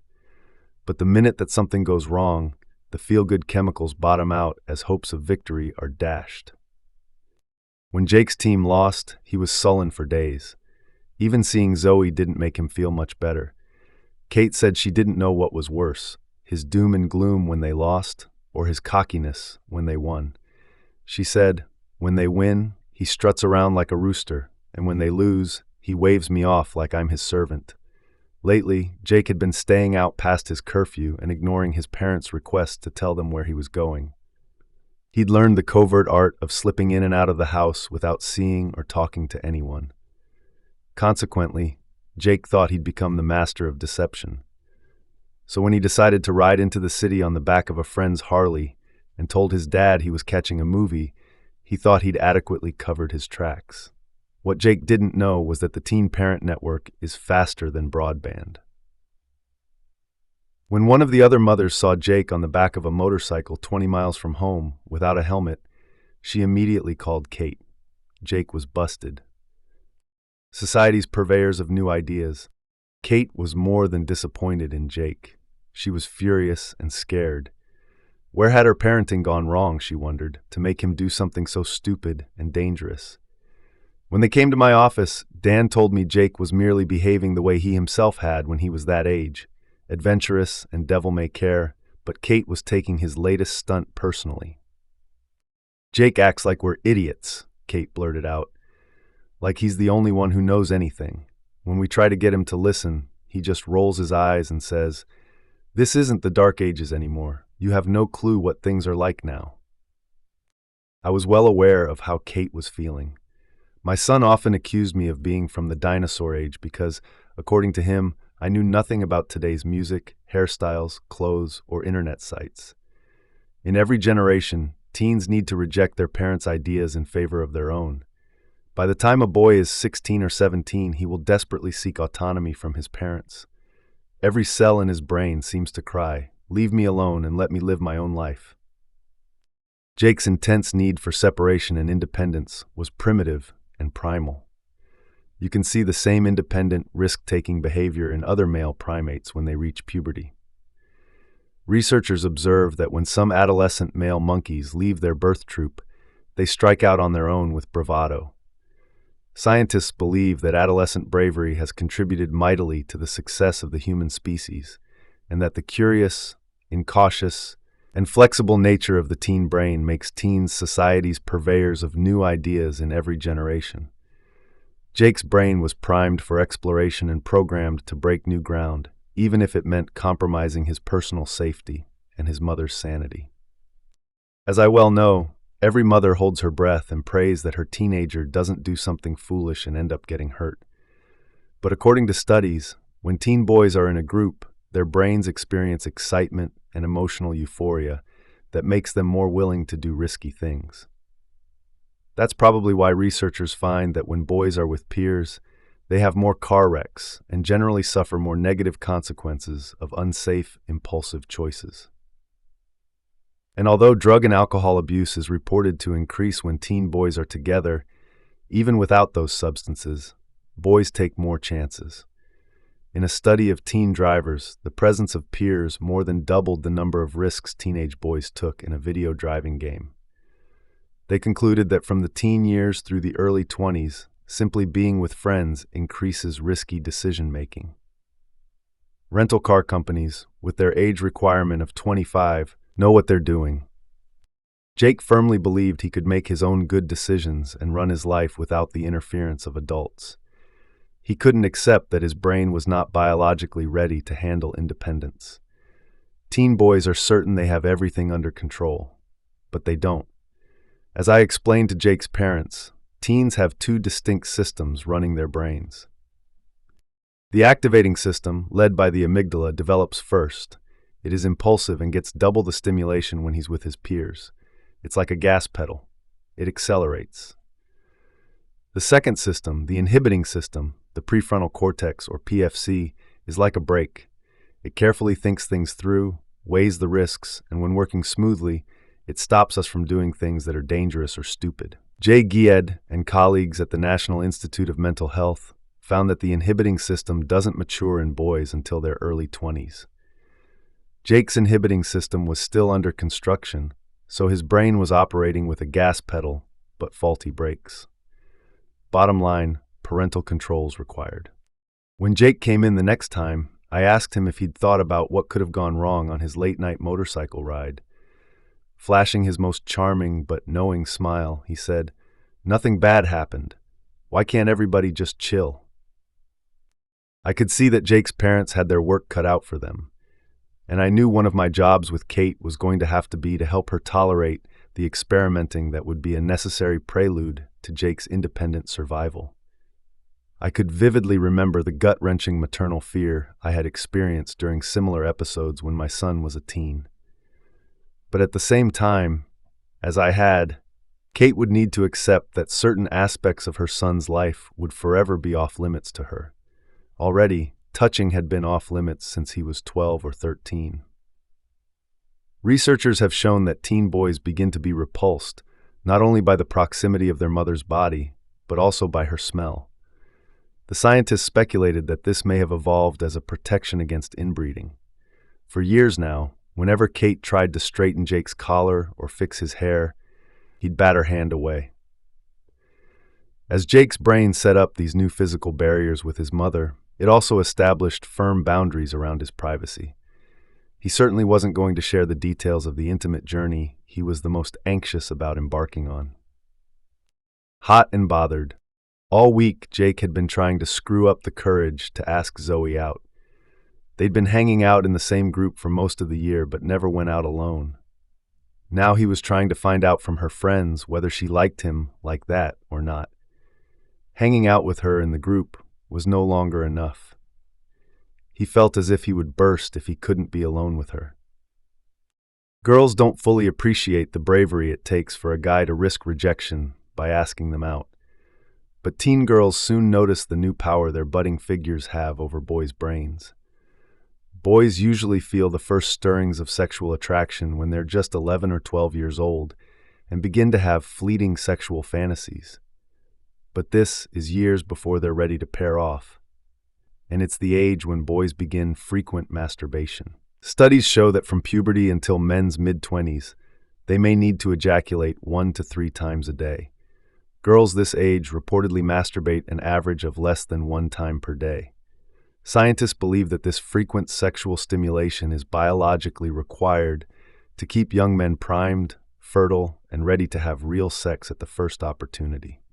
Jake's sexual interest circuits had been flipped on years ago, and his brain's visual cortex had become naturally but indelibly fixated on breasts and buttocks. He obsessively collected every detail about sex that he could find, and when he was with Zoe, he was so mesmerized by her breasts that he often missed what she was saying. He also found himself losing the fight to resist taking a peek at the forbidden online porn sites. He was compelled to learn everything he could so he'd know what to do when the time finally came to do it. Although Jake didn't consciously know it, his mating brain was now in charge. During the teen years, a boy's brain circuits undergo major changes. Some brain areas grow wildly, pulsing with constant activity, while other areas are cut back or redirected. It's as if a new operating system is being installed on his computer. Some programs are being upgraded, and some are being deleted. The transition can be rocky at times, but once the new system has taken over, he can begin to use the full force of his male brain circuits. And where will he try out these new powers? Wherever there are attractive, desirable girls. Chapter 3, The Mating Brain, Love and Lust. Now we begin Chapter 3. The instant Ryan laid eyes on Nicole, she had his undivided attention. He was at a sports bar watching the basketball playoffs with some rugby teammates. But one look at Nicole, and he forgot all about the game. A 28-year-old web designer, Ryan had enough dating experience to know that women with good looks don't always have personalities to match. But she triggered his brain's must-have sequence, and without another thought, he was on his feet and moving toward her. He noticed that her friend was attractive too, but it was Nicole who took his breath away. With long blonde hair, a petite hourglass figure, and a face that could easily belong to a model, Nicole was well aware of the power of her sexual attractiveness. She was now 26, and she'd been my patient since her rocky teenage years. Men had been drooling over her ever since she turned 15, grew breasts, and had her braces removed. As Ryan watched Nicole, he was practically oblivious to everyone but her. His brain's sexual pursuit area, in his hypothalamus, lit up like a slot machine. Suddenly, all he could think about was how to get her attention. Without being consciously aware of it, Ryan was following the commands of his ancient mating brain. The men alive today have been biologically selected over millions of years to focus on fertile females. What they don't know is that they've evolved to zoom in on certain features that indicate reproductive health. Researchers have found that the attraction to an hourglass figure, large breasts, small waist, flat stomach, and full hips, is ingrained in men across all cultures. This shape tells his brain that she's young, healthy, and probably not pregnant with another man's child. Like all men's, Ryan's #1 mate detection circuit was visual. A male's visual cortex comes pre-wired to notice women who are shaped like Nicole. Men don't really have one-track minds, but when their brains enter mate pursuit mode, they can seem to. Flirting is a contact readiness sport. When Nicole gave me a detailed recap of their first meeting, it was clear that somehow Ryan had charmed her. If we could have watched the play-by-play of Ryan's nonverbal body movements, we would have seen him walk casually but deliberately toward Nicole, hoping she'd look up. Once she did, we'd see him tilt his chin and raise his eyebrows ever so slightly, smiling as he took a step closer. Next, Nicole tipped her head toward him, returned the smile, and leaned back just a little. Her body was saying, "I'm interested, but cautious." Ryan's mating brain read Nicole right. While still smiling, he took a half step back. While Ryan didn't have that chiseled GQ look that Nicole found most attractive, he was cute and looked harmless enough. His smile and the twinkle in his hazel eyes disarmed her, and she could feel her own smile widening as she looked down to coyly break eye contact. In scientific lingo, these nonverbal flirting signals that Ryan and Nicole were displaying are called contact readiness cues. Without saying a word, they were signaling interest to the other's brain. I still smile at the memory of my scientist husband trying to flirt with me and hanging on my every word at the business lunch where we first met. Flirting is a contact readiness sport, and men who do it best score the most. As this scene with Ryan and Nicole played out, it might have looked as though their movements and facial expressions had been carefully rehearsed to suit Western culture. But these nonverbal micro-flirtations appear to come pre-programmed deep in the human brain. Researchers have filmed first encounters between men and women in a variety of cultures and have found that people around the world give the same flirtatious cues as Ryan and Nicole. While Ryan continued in pursuit mode, he took a deep breath as he quickly screwed up the courage to make his next move, desperately hoping this gorgeous woman was not out of his league. Trying to sound as confident and laid back as possible, he addressed both Nicole and Maggie. "You two look thirsty. Can I get you some drinks?" Before Nicole could say no, Maggie accepted the offer. "Thanks. I'd like a glass of Chardonnay. I'm Maggie, by the way, and this is Nicole," she said. Ryan nodded as he said, "I'm Ryan." Then he turned to Nicole and asked, "And what would you like?" "Chardonnay sounds good to me too," she said, and Ryan was immediately turned on by the musical quality of her voice. When he returned with the drinks, Nicole asked, "Are you here to watch the game?" Ryan, feeling a little more confident now, flashed his most charming smile and said, "No, I'm here to watch you." Nicole was flattered, even though she knew it was just a line. Ryan was playfully incorporating what scientists call little deceits and exaggerations into his flirtation.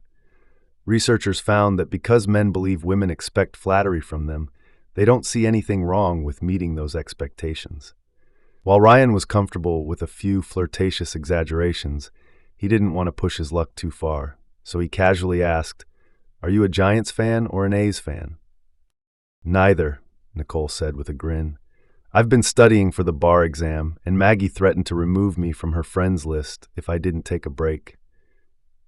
Before Nicole had a chance to say another word, Maggie said, "Pull up a chair, Ryan." The mating senses. Ryan had noticed that Maggie's voice was deeper than Nicole's, and while it was pleasing, his brain instantly categorized her as a potential friend rather than a potential mate. But Nicole's higher-pitched voice had triggered his brain to place her in the hot and sexy category. In a study of an African hunter-gatherer tribe called the Hadza, men rated women with deeper voices as better foragers, but said they were more sexually attracted to the women with the highest-pitched voices. And the women in the tribe rated the men with the deepest voices as the best hunters and protectors, but were turned off by the men with squeaky or high-pitched voices. Ryan's voice sounded pleasant to Nicole, even though it wasn't quite that deep, male baritone that made her go weak in the knees. Now that Ryan was sitting next to Nicole, he was close enough to take in her sweet scent, and his nose instant messaged his subconscious brain that she not only smelled good, but was also potentially a good genetic match. Our pheromones, odorless smells detected by our noses, carry genetic information, according to researchers. Infants who came from the repeated intermarriages of Europe's royal families taught us that couples whose genes are too similar give birth to sickly offspring. And a study in Switzerland of sweaty t-shirts that had absorbed the pheromones of the people who wore them showed that those who were good genetic matches, meaning those who were most dissimilar, smelled best to each other. If Nicole had smelled bad to Ryan, he could have been turned off and not even known why. This isn't about hygiene, it's about genes. Ryan's mating brain was giving him encouraging hormonal signals, and Ryan thought Nicole seemed interested, so he tried to draw her out with another question. "So, when is the bar exam?" he asked. "Next week," she said. Maggie chimed in. "I'm giving her a bar exam coming out party when it's over. Want to come?" The party was just a couple of weeks away, but to Ryan it felt like a month. He couldn't stop thinking about Nicole and found himself silently rehearsing topics he could talk to her about. As it turned out, Ryan didn't have to worry quite so much. The night of the party, the conversation between them was easy, and he felt good that he could frequently make Nicole laugh. And at the end of the party, he was thrilled that she accepted his offer to drive her home. By then, the sexual tension between them was palpable. When he walked her to the door and looked into her eyes, she didn't back away, so he leaned in and kissed her goodnight. He had intended just a quick kiss, but when their lips met, their tongues followed, seemingly of their own accord. The kiss was so sweet and dizzying that he couldn't break away. Fortunately for Ryan, neither could Nicole. In the mating game, a kiss is more than a kiss. It's a taste test.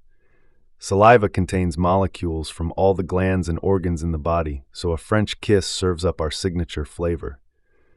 As soon as Ryan's tongue touched Nicole's, information about each other's health and genes was collected and secretly sent to their brains. If Nicole had genes that were too similar to his and the kiss tasted sour, it could have been a sexual deal-breaker. But the kiss was sweet. It led to another, and then another.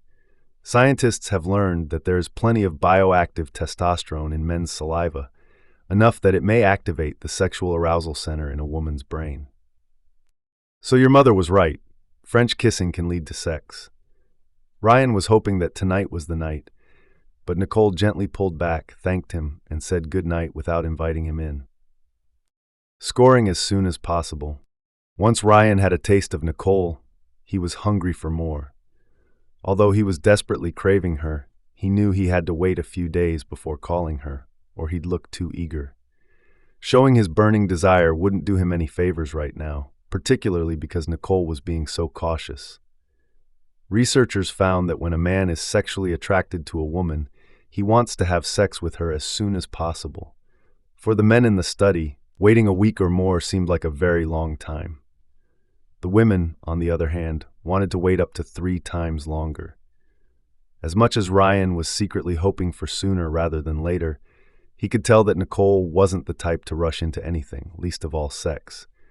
While that was frustrating on one hand, it was also reassuring and made him think she might be in the long-term mating category. In the basest way to a man, winning the mating game means getting his DNA and genes into the next generation. Even though he isn't consciously thinking this, the instinctual part of his brain knows that the more women he has sex with, the more offspring he's likely to have. Meanwhile, the female brain is trying to discern whether a man has what it takes to be a good protector and provider. Researchers find that this holds true regardless of a woman's level of education or financial independence. When Ryan called and invited Nicole out to dinner and a movie, she suggested that they go Dutch, just to eliminate the pressure for sex she sometimes felt when she let men spend money on her. But Ryan wanted to pony up resources to demonstrate how much he valued her and was willing to invest. In studies of mating behavior in primates, biologists have discovered that females have more sex with males who bring them meat. Primatologists have dubbed this the meat for sex principle. The males who showed they were willing to provide food got more sexual access to the females, increasing their chances of paternity. Ryan was on the right track. He liked treating Nicole like a queen, and he had no qualms about spending money on her. But by their 4th date, he was burning with sexual desire. He thought he'd better come up with something persuasive fast, or he'd die of sexual frustration. Gifts, flowers, or the promise of a romantic getaway weekend, he was thinking of them all. As men well know, they have to develop and refine an array of smooth tactical maneuvers, because women have different mating goals than men have. The female brain wants the hope of love and commitment before having sex, but for men, sex often comes first. Not surprisingly, it was Ryan's philandering teammate Frank who came up with the winning idea. Take her to our rugby game this weekend, dude. Let her see you in action. Researchers have shown that nothing serves as a better aphrodisiac for women than a show of dominance and strength. Nicole had never been to a rugby game and was surprised by how rough it was. She loved seeing Ryan steal the ball and take it downfield for the winning point, and Ryan loved knowing she was in the stands watching. She couldn't believe how turned on she was by his sweaty body. After the game, he glowed under the approving looks she was sending him and basked in the envy he saw on his teammates' faces. Ryan was pleased that this strategy seemed to be working. While humans and animals have differences in their mating strategies, scientists have observed some curious similarities. One of the most colorful examples of animal tactics is provided by the side-blotched lizard. Conveniently, the males come with 3 different colored throats that match their mating styles. Males with orange throats use the alpha male harem strategy. They guard a group of females and mate with all of them. The males with yellow throats are called sneakers because they slip into the harem of the orange throat and mate with his females whenever they can get away with it. The males with brilliant blue throats, my personal favorites, use the one and only strategy. They mate with one female and guard her 24/7. From a biological perspective, the approaches of the orange-throated harem leader, the yellow-throated sneaker, and the blue-throated one-female type are all successful mating strategies for lizards and for human males too. I affectionately call my husband a blue throat. The hormone of monogamy. So, women may be anxiously asking, how can I pick a blue throat? We have no surefire answer yet on what makes for a monogamous human male mate, but research on furry little mammals called voles might provide some clues. Scientists have found that male prairie voles are monogamous and share equally in parenting their offspring. But their cousins, the montane voles, are strictly promiscuous, seek sexual variety, and specialize in one-night stands that last less than a minute. The difference between the mating strategies of these vole cousins originates in the brain. When the prairie vole finds his partner, he mates with her over and over in a 24-hour sexual marathon. This sexual activity changes his brain forever. An area of his brain called the AH, the anterior hypothalamus, memorizes his partner's smell and touch, leading him to aggressively reject all other females. This blissful day in the new vole couple's relationship is not only unforgettable, but biologically necessary. Memorizing her, and thus merging the so-called love and lust circuits in his brain, will initiate a lifelong preference for this one female. During sex, both prairie and montane voles release vasopressin and dopamine, but only the prairie vole has the type of vasopressin receptors in his brain needed to make him monogamous. And when scientists experimentally blocked these monogamy-inducing vasopressin receptors in the prairie voles' brains, they didn't bond with their sexual partners. The love and lust circuits in their brains couldn't merge. What makes the difference between the vasopressin receptors in the prairie vole brain and the montane vole brain is their differing genes. The monogamous vole's vasopressin receptor gene is a longer version, and the promiscuous vole's is a shorter version.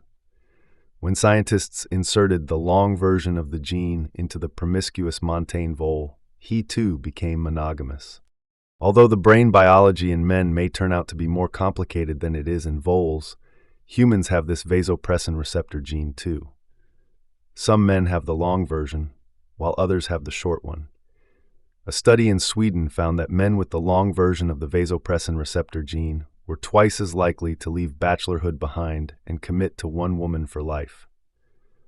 So when it comes to fidelity, the joke among female scientists is that longer is better, at least when it comes to the length of the vasopressin receptor gene. Confirmed bachelors.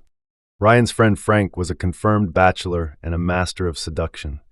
He had well-rehearsed lines and knew exactly what to say and do to score sexual points.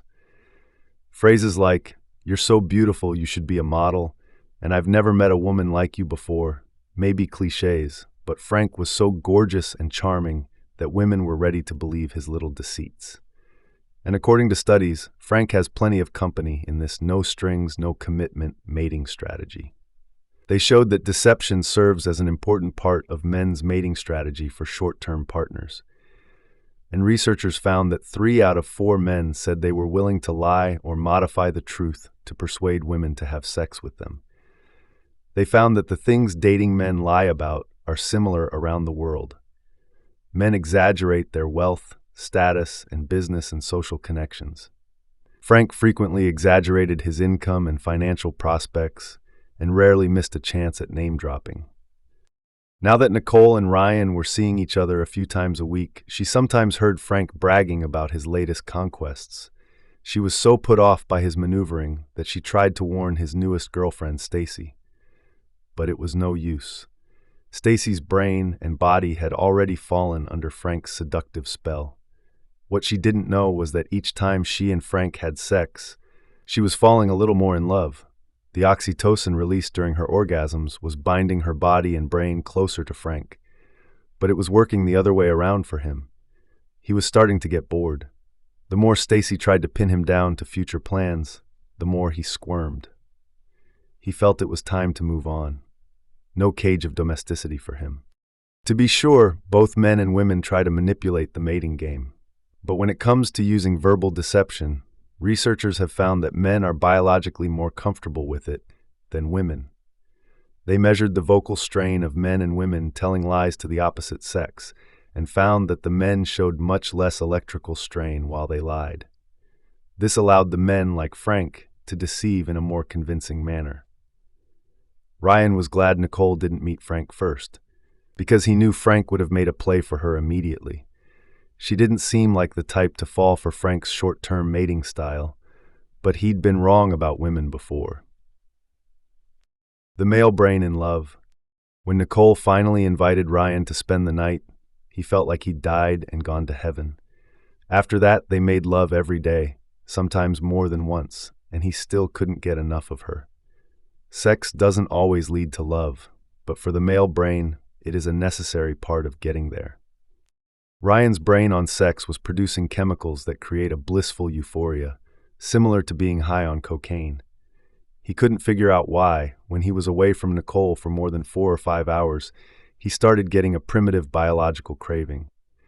If we could travel along Ryan's brain circuits on a miniature train as he was falling in love, we'd begin in an area deep at the center of his brain called the VTA, the ventral tegmental area. We'd see the cells in this area rapidly manufacturing dopamine, the brain's feel-good neurotransmitter for motivation and reward.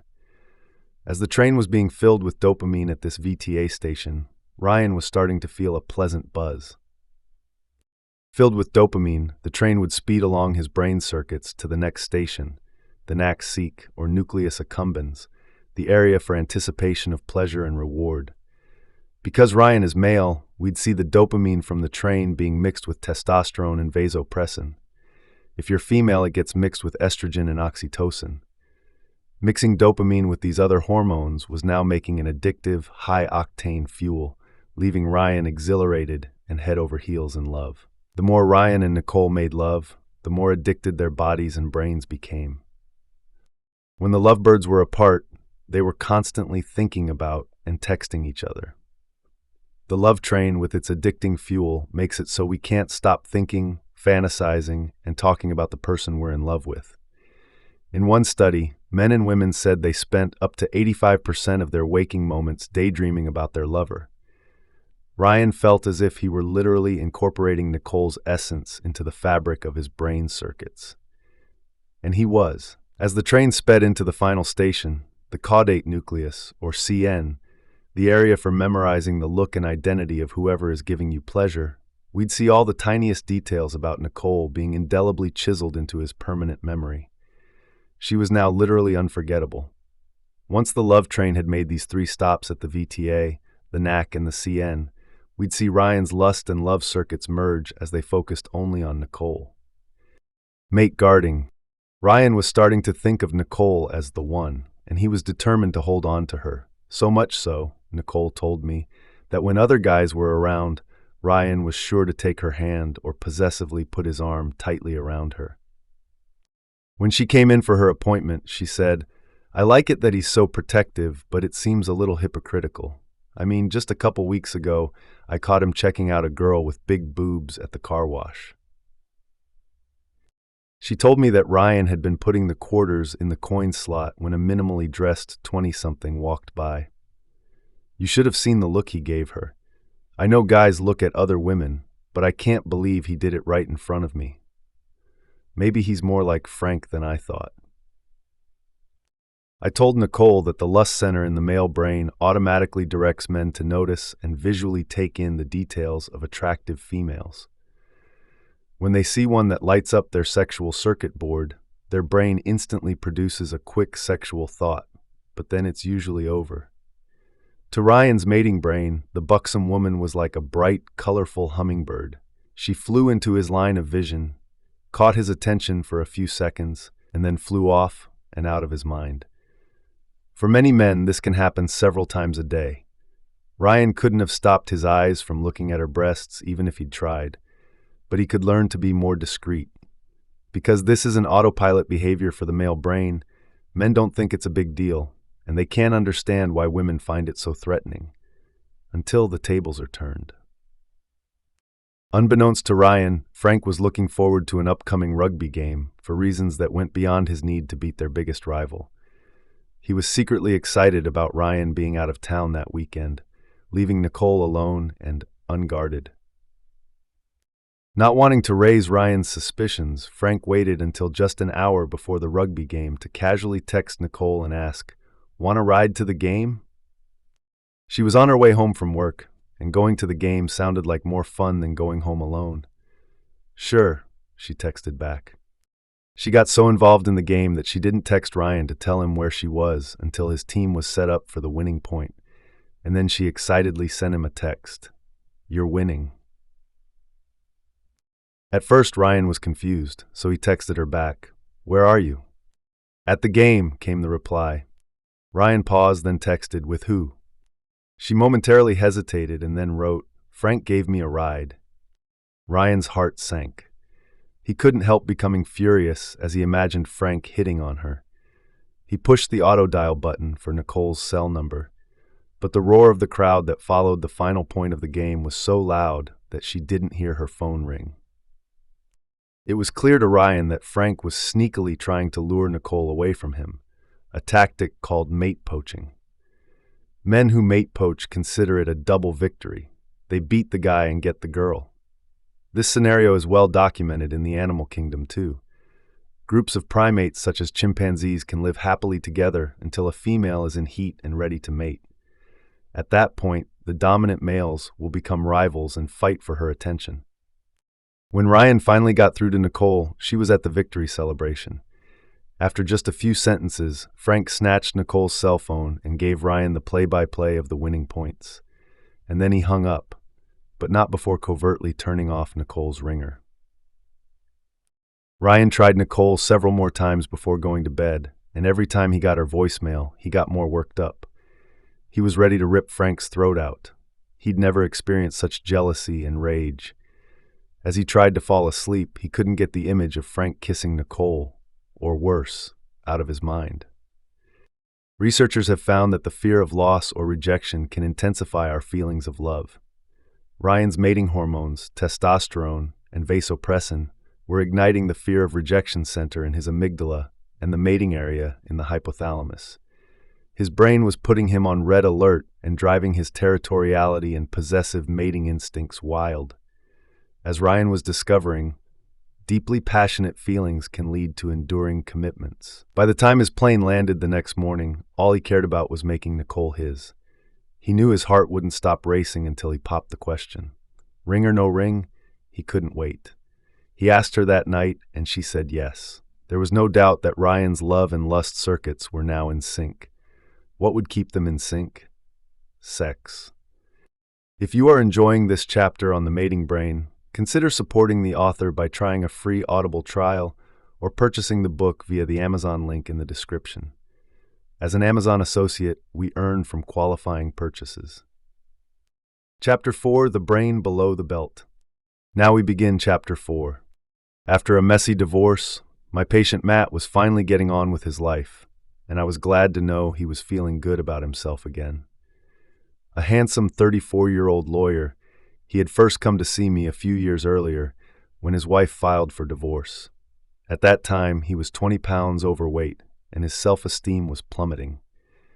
But over the past 2 years, Matt had worked through most of his anger, gotten back into shape, and regained his self-confidence. He had even started dating again. I've witnessed this rebound transformation in many men. After a brief hiatus, Matt's brain biology was once again driving him to seek sex and encouraging him to pursue a variety of partners. Researchers have reported that men want an average of 14 sexual partners in their lifetime, while the women said they wanted an average of 1 or 2.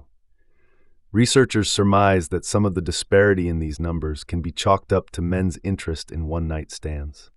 Given Matt's brain reality, I wasn't surprised to hear that speed dating had become his favorite way to meet women. As scientists know, a man's testosterone rises when he pursues attractive women. And when Matt walked into a room full of speed dating women, it made his testosterone rise even further. Researchers in the Netherlands found it took only 5 minutes of casually interacting with attractive women for men's testosterone levels to go up. 6 feet tall, with dark wavy hair and deep brown eyes, Matt never had trouble attracting women. But like most men, he frequently wished he didn't have to make the first move, and speed dating eliminated that hurdle. When I asked Matt how he could tell if he wanted to date a woman based on a 6-minute speed dating meeting, he shrugged and said, "I just know." He said he could tell if he was sexually attracted to a woman before she sat down at his table or uttered a single word. Researchers at the University of California found that it takes the male brain only 1/5 of a second to classify a woman as sexually hot or not. This verdict is made long before a man's conscious thought processes can even engage, and often it's the brain below his belt that knows first. Measuring up, the penis has always occupied a larger-than-life place in the minds of both men and women. But when it comes to sex, size is less important than men think. What many women don't know is that men can feel just as self-conscious about their bodies and genitalia as women feel. Being seen naked by a new partner isn't much easier for some of them than it is for us. They worry about what we'll think of their bodies and can experience anxiety about the way their penis is shaped. And many men fear that their partners will find them too small and will be disappointed. Even though most men say they wish they had a larger penis, 85% of women say they're happy with their partner's size. Women report being most turned on by other physical features, like his eyes, smile, jawline, and muscles. And when it comes to being selected as a long-term partner, studies show that men get more mileage out of improving their personality and their bank accounts than out of investing in penile enlargement. But regardless of what we women think, many men erroneously believe penis size is their most important feature. The irony here is that most men have no reason to feel insecure about their penis size. The average penis is much larger than it needs to be. According to researchers in England, the average erect penis ranges from 5.5 to 6.2 inches. Compared with other male mammals relative to their females, it's supersize. The autopilot penis. All men know that the penis has a will of its own and can rise to attention without a single command from his brain. These reflexive erections are different from true sexual arousal because they come from unconscious signals from his spinal cord and brain, not from a conscious desire to have sex. The testosterone receptors that live on the nerve cells in a man's spinal cord, testicles, penis, and brain are what activate his entire sexual network. Women are surprised that the penis can operate on autopilot, and even more surprised that men don't always know when they're getting an erection. The autopilot penis is part of a man's daily reality for most of his life, though it happens less as he gets older. We women often notice the rising tide before he does. True arousal for men typically starts in the brain with erotic thoughts or images. That's all it takes for a man's brain to send signals down the spinal cord to the penis to start an erection. As long as men have an adequate supply of testosterone, seeing an erotic image will automatically activate their brain's sex circuits. And as Dr. Frank Beach, my neurobiology professor at UC Berkeley, taught us, the male brain's sexual pursuit and arousal circuits must be primed for action by testosterone in order for him to function. This hormone increases sexual interest and revs up the horsepower of his thrusting muscles and penis for high performance. So, prior to their 40s, seeing is often all it takes for most men to become fully erect. After that age, the frequency of the instant hard-on is reduced, and men often need some physical stimulation to become erect enough for penetration. Because Matt was in his early 30s, the connection between his eyes and his penis was more than adequate. If we could observe Matt's brain with a miniature PET scanner on his weekend date, we'd see how it was directing the show. When his date walked out of her apartment and he laid eyes on her curvy figure draped in a slinky red dress, we'd have seen his visual cortex send a message to his hypothalamus to start the hormonal engines for erection. One look at her long legs and high spike heels got his complete attention. Her full lips and the blush of her cheeks registered as signs of fertility in his brain. As she tossed back her shiny brown hair and gave him that come-hither smile, he knew she might be sexually interested. This would light up his anticipation of pleasure center, the nucleus accumbens, letting him know there was hope of a sexual reward. Sexual arousal begins in the brain, but it is reinforced by physical contact. Once a man is aroused, a woman's simple touch can send sexual tremors through his brain and body down into his penis. Later that evening, when Matt's date began unzipping his jeans, our miniature camera in his brain would show his hypothalamus directing blood to rush into his penis. We'd see a jolt of activation lighting up his frontal lobes. Pay total attention to this now circuits.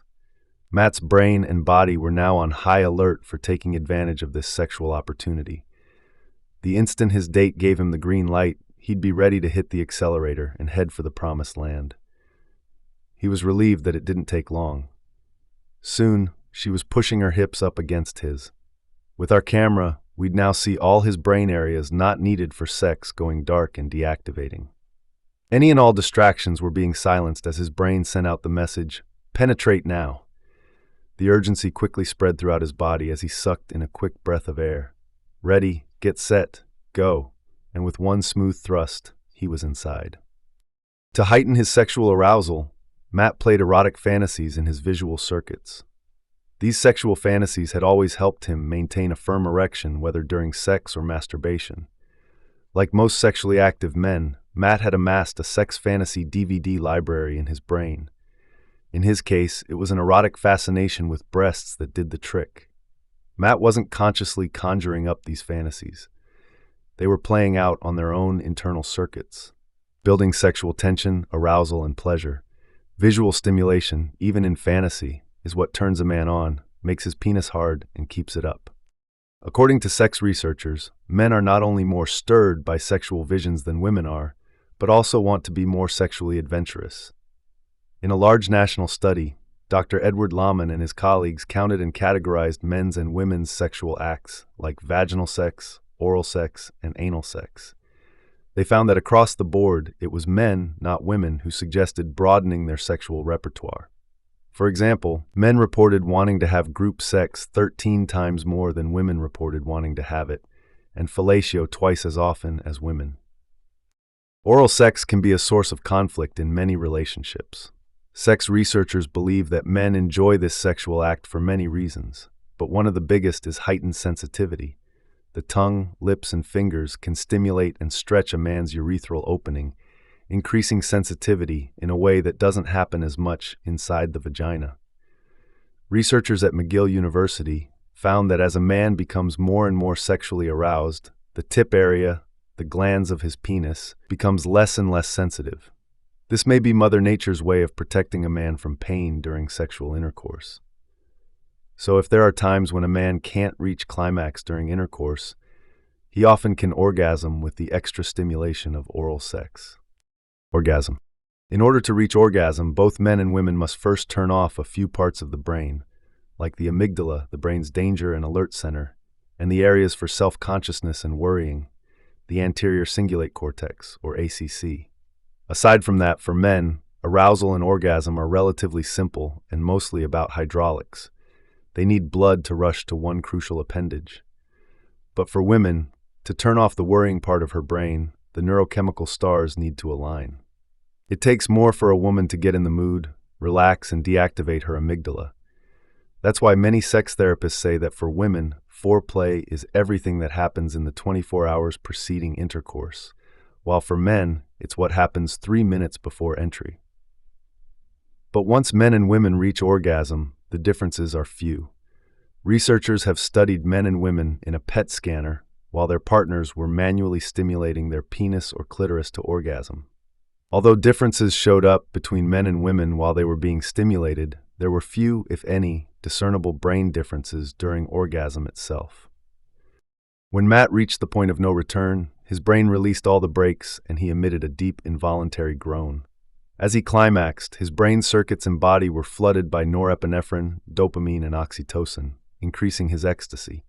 Simultaneously, his brain area for intense pleasure, the ventral tegmental area, or VTA, and his brain area for pain suppression and vocalization, the periaqueductal gray, or PAG, activated intensely. Tonight, Matt's timing was perfect, and he felt his partner's vagina contracting with the waves of her orgasm at the same time that he had his, intensifying the pleasure for both of them. Until men learn to inhibit the sex arousal centers in their brains, the tail wags the dog, and they often reach orgasm long before their female partners have a chance.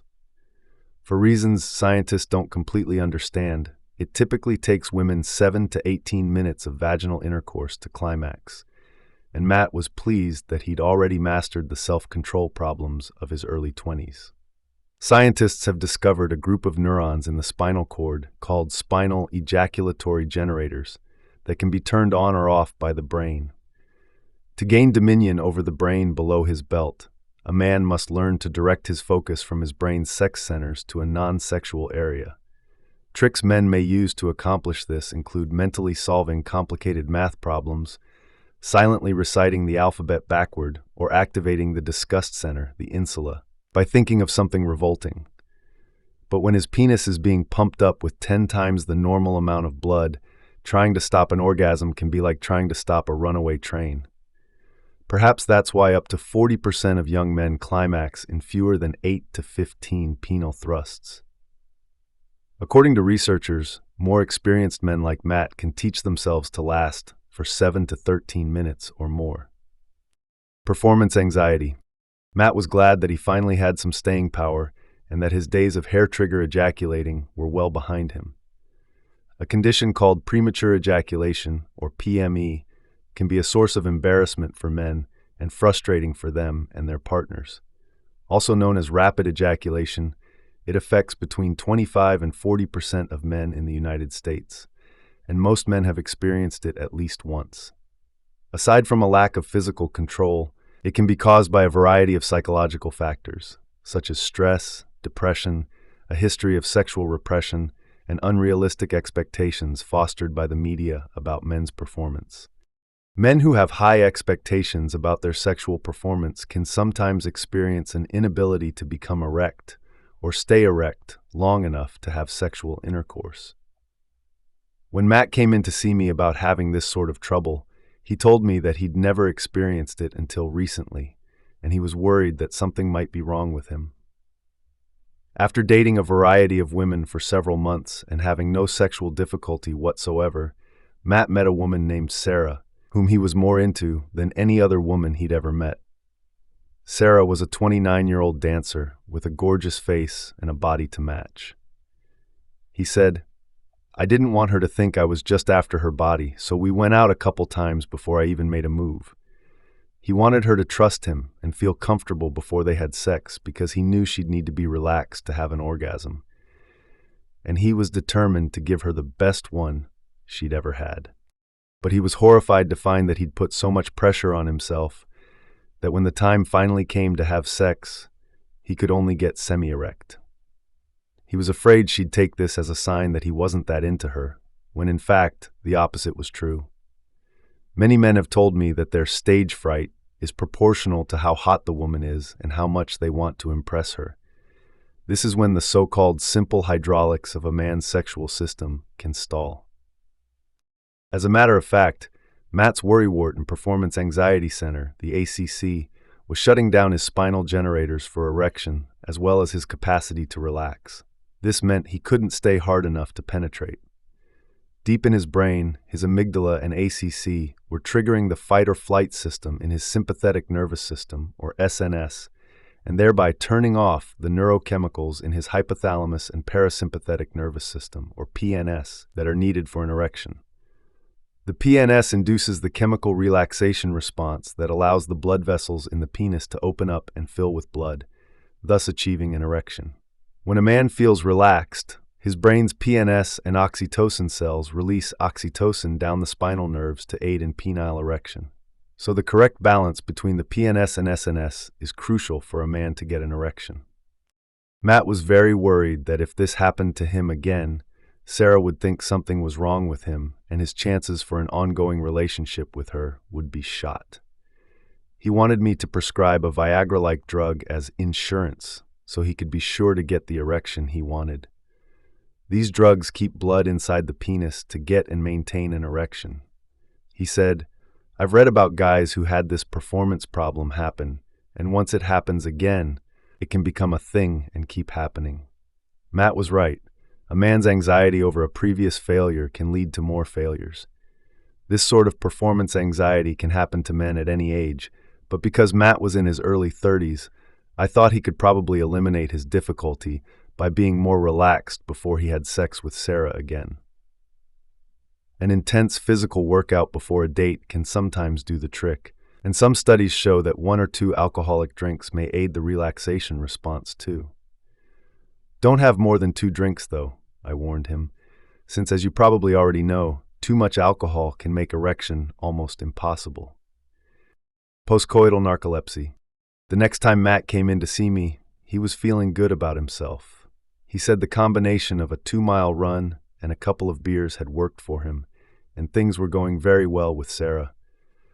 But after a couple of minutes of bringing me up to date on how things were going, he asked, "One other thing I wanted to ask you is whether it's normal or not to fall asleep right after sex." I told him that this is something nearly all women complain about. They think it's a sign that the man doesn't care enough about them to stay awake and cuddle for a while. But the truth is that the hormone oxytocin is to blame for a man's so-called postcoital narcolepsy. Oxytocin promotes pleasurable, warm, safe feelings during and after sex for both men and women. In the female brain, the oxytocin and dopamine released after orgasm make her want to cuddle and talk. But research shows that this post-orgasmic blast in men may lull them to sleep as it's released into their hypothalamus, triggering the brain's sleep center. I said, for reasons we don't yet understand, in men it works a lot like a sleeping pill. Indeed, it turned out that Sarah had felt neglected when he fell asleep after sex. However, he wanted to do everything he could to keep her in his life. He told me there's some truth to the stereotype that guys care most about sex, sports, and beer, but a lot of us want a long-term relationship too. I have a good connection with Sarah, and even though we've only been going out a couple months, I think things could end up getting serious. I was pleased that Matt had regained the courage to consider a long-term relationship again. He'd mentioned more than once that he'd like to have a family someday, and I had a suspicion that if things continued to go well with Sarah, she might end up being his wife and even the mother of his children. Chapter 5, The Daddy Brain. Now we begin Chapter 5. "Oh shit! This can't be happening," Tim thought to himself as Michelle showed him the bright pink line on the home pregnancy test. Tim, a muscular 34-year-old contractor, had that deer-in-the-headlights look as he tried to hide his panic from his wife. They'd been married for just 6 months, and although Tim wanted kids, it was too soon.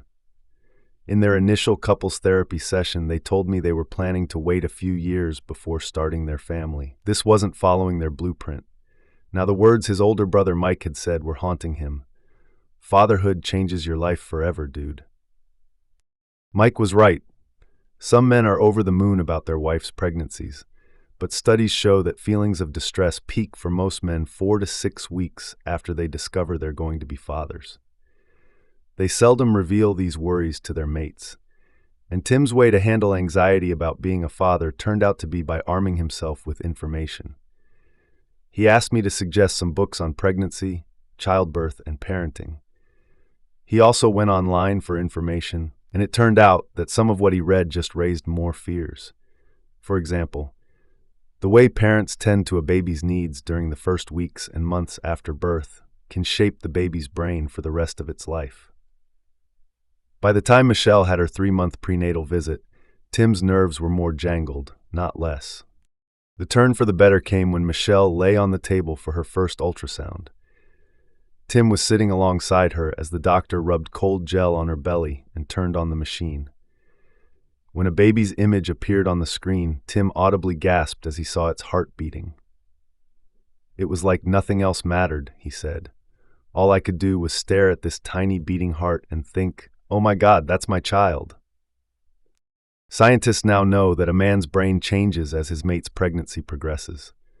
Dads typically don't crave pickles with ice cream or wake up nauseated every morning as moms do, but they do have emotional, physical, and hormonal shifts in parallel with their mates' pregnancies.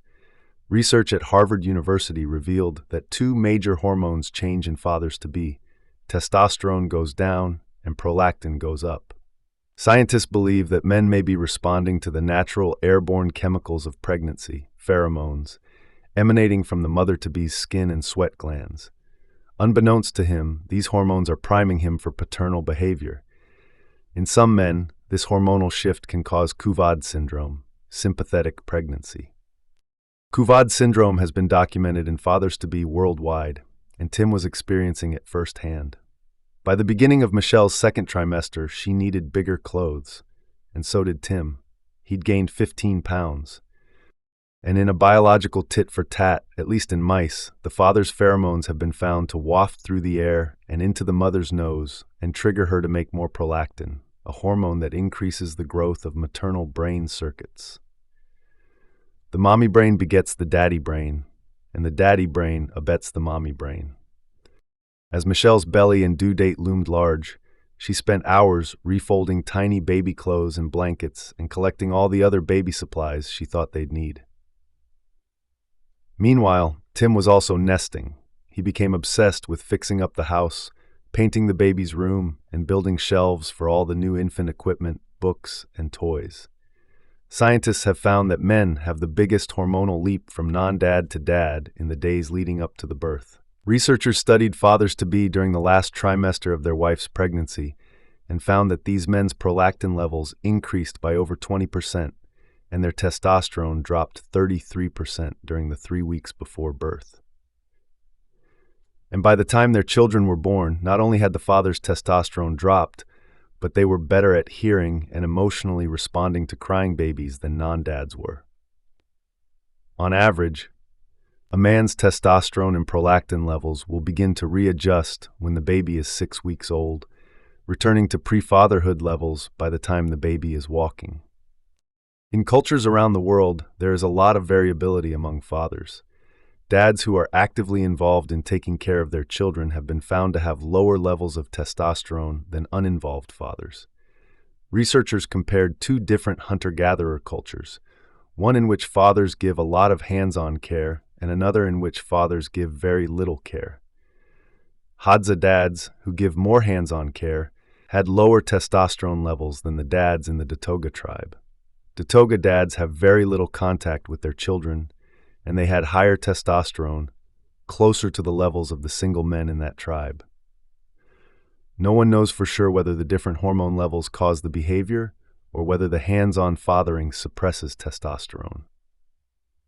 A dad is made.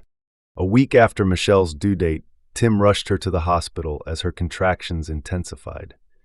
For the next 36 hours, he stayed awake, helping her to breathe through the contractions and trying to make her feel more comfortable, which seemed like an impossible task. During the birth itself, Tim couldn't believe how hard Michelle had to work. He was never so glad to be a man. Twice he felt he might faint. And then suddenly he could see the crown of the baby's head, and he became completely transfixed as the entire head and shoulders began to emerge. When the doctor handed Tim his newborn son, tears welled up in his eyes as he snuggled naked little Blake against the bare skin of his chest and neck. When he looked into my eyes, I think he knew I was his dad and I would always protect him, Tim later told me. The skin-to-skin contact between father and son had worked its biological charms on both of them, calming them and promoting bonding. Because infants require round-the-clock care for survival, Mother Nature has forged a nearly unbreakable biological bond between parent and child. It's as if she waves her magic wand over the parents' brains and they fall head over heels in love with their baby, as Tim and Michelle were discovering. Scientists have learned that the same brain circuits that were activated when Tim and Michelle fell in love were now being hijacked to make sure they fell in love with Blake. Cupid's arrows were being dipped in powerful neurochemicals like dopamine and oxytocin. Just as in romantic love, the connections between the baby's and parents' brain circuits are reinforced by skin-to-skin contact and gazing into each other's eyes and faces. And researchers have shown that a baby's face, with its soft, pudgy cheeks and large eyes, activates a special brain area called the parental instinct area within 1/7 of a second. Tim and Michelle's instincts were turned on full blast.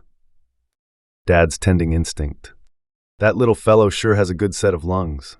Blake's grandfather said as his daughter swooped into the room and popped the pacifier back into Blake's wailing mouth.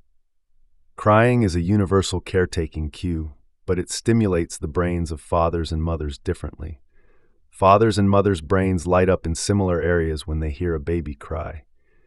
But the mommy brain activates more intensely, which may be why she's compelled to stop the crying before the dad feels compelled. So when Blake cried, Michelle almost always got to him first, even if Tim was closer. He was astonished by how quickly she heard and responded to their son's every whimper. But Tim's tending instinct and response to Blake's cries were improving daily. As it turns out, the tending instinct is pre-wired into all human brains, not just mothers.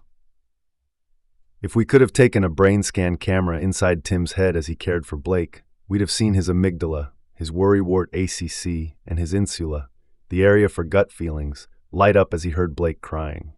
Then, as Tim playfully changed Blake's diaper and kissed his soft stomach, the gleeful smile on his son's face would trigger his brain's reward center, the nucleus accumbens. At this moment, all the circuits of Tim's daddy brain would be pulsing with the joy of fatherhood. Tim's brain was being stimulated to make new connections to reinforce his tending instinct, and each new connection in his brain helped him to get more in sync with his son. Father-infant synchrony. New fathers are often surprised by how much they want to hold and play with their babies. The making of a daddy brain requires not only hormones and paternal brain circuits, but also physical touch. At Princeton University, researchers compared dads and non-dads in our primate cousins, the marmosets. Marmoset dads are probably the most involved fathers on the planet, holding their newborns more than 15 hours a day, every day, for the first month. Carrying the infants for so many hours each day aligns the dad's brains with their offspring. The researchers found that the area of the marmoset dad's brains for thinking and predicting consequences, the prefrontal cortex or PFC, showed more cells and connections than in the non-dads. This brain area has receptors for the so-called fathering hormones, prolactin, oxytocin, and vasopressin. These scientists concluded that the experience of being a hands-on father dramatically increases the number of connections in the male brain for paternal behavior. Brain scan studies show that contact between parent and child also activates the PFC in humans. So even though mom's brains may be on higher alert from day one, it's now clear that dad's brains can quickly catch up. Tim didn't need a brain scan to tell him what he already knew, that the same brain that used to be glued to Sunday football was now completely absorbed with Blake. Because Tim had been involved from the day Blake was born, his daddy brain circuits were now running like a well-oiled machine. Even though Blake couldn't talk, he and Tim had been establishing an understanding and getting to know each other. Researchers' technical word for this parent-child understanding is synchrony. Synchrony is like an extended series of volleys in a tennis match. Some examples are tickling, eye contact, laughter, and teasing. This back-and-forth interaction in games like peekaboo is critical for developing parental behavior, according to studies by Dr. Ruth Feldman. Many fathers who don't have daily hands-on contact may fail to form the strong daddy brain circuits required for parent-child synchrony. The environment for eventually establishing such a close interaction may start before birth. During the last months of my pregnancy, my son's father would play a tapping game with him. His dad would tap, tap, tap on my belly, and he'd tap, tap, tap back, kicking seemingly with the same rhythm. The father-son relationship had begun. Daddy and mommy are different. Soon after birth, a baby can tell the difference between mommy and daddy. Within weeks of being born, Blake could see and smell the difference between Michelle and Tim, and he could hear and feel the differences too. Daddy had a deeper voice. Mommy had softer hands and talked as if she were singing. Even in the dark of night, Blake knew which parent was bending over his crib to take care of him. But Tim confessed that he couldn't help feeling a little jealous that Blake often seemed to want his mom more, and Michelle seemed to sometimes prefer Blake to Tim, too. As Tim was discovering, for fathers, early on, it's hard to match the biological force of the love bond between mommy and baby. The baby is initially more bonded with the parent who has the yummy milk-filled breasts, and the intense pleasurable sensations of breastfeeding reinforce the mother's bond with her baby. Scientists believe that the emotion and communication centers in the baby's brain learn to relate differently to mom and dad. This doesn't become obvious to the parents until the baby is about 3 months old and begins spending less time sleeping and more time interacting. At this age, dad begins to play a starring role in baby's life. By the time Blake was 6 months old, he loved the stimulating games Tim played with him. When Tim kissed Blake's belly and blew loudly against his skin, tickling him, they were in their own private world. Alone time with dad. Research shows that dads behave differently with their babies, not only when the moms are away, but also when the moms aren't watching. And infants notice the difference too. One study showed that when mommy, daddy, and baby were all together, there were fewer interactions between daddy and baby. And when fathers were alone with their babies, their playtime was much more spontaneous. Establishing this comfortable spontaneity requires spending one-on-one time together. But some fathers, like Tim's brother Mike, either don't take or don't have this opportunity. Tim said the last time he stopped in at Mike's, he saw Mike's wife Cynthia snatch their 8-month-old son, Nathan, from his arms when the baby began to whine. Mike had been complaining for months that Cynthia didn't trust him, often criticizing or correcting his parenting. Tim said Mike had been looking forward to being a dad and imagined himself having fun with Nathan. But apparently Cynthia had a different plan. The only time she handed the baby to Mike was when her mother wasn't there. Then she'd thrust Nathan into Mike's arms the instant he walked in the door after work. Researchers at Ohio State University found evidence that fathers' beliefs about how involved they should be in childcare didn't matter. It was mothers who were in the driver's seat. They discovered that moms are the gatekeepers for fathers' access to their children. Mothers can be very encouraging to fathers and open the gate to their involvement, or they can be critical and close the gate. Cynthia was a negative gatekeeper and didn't trust anyone with Nathan except herself and her mother. She was unknowingly operating on ancient brain circuitry that told her that female kin were the ones she could look to for help.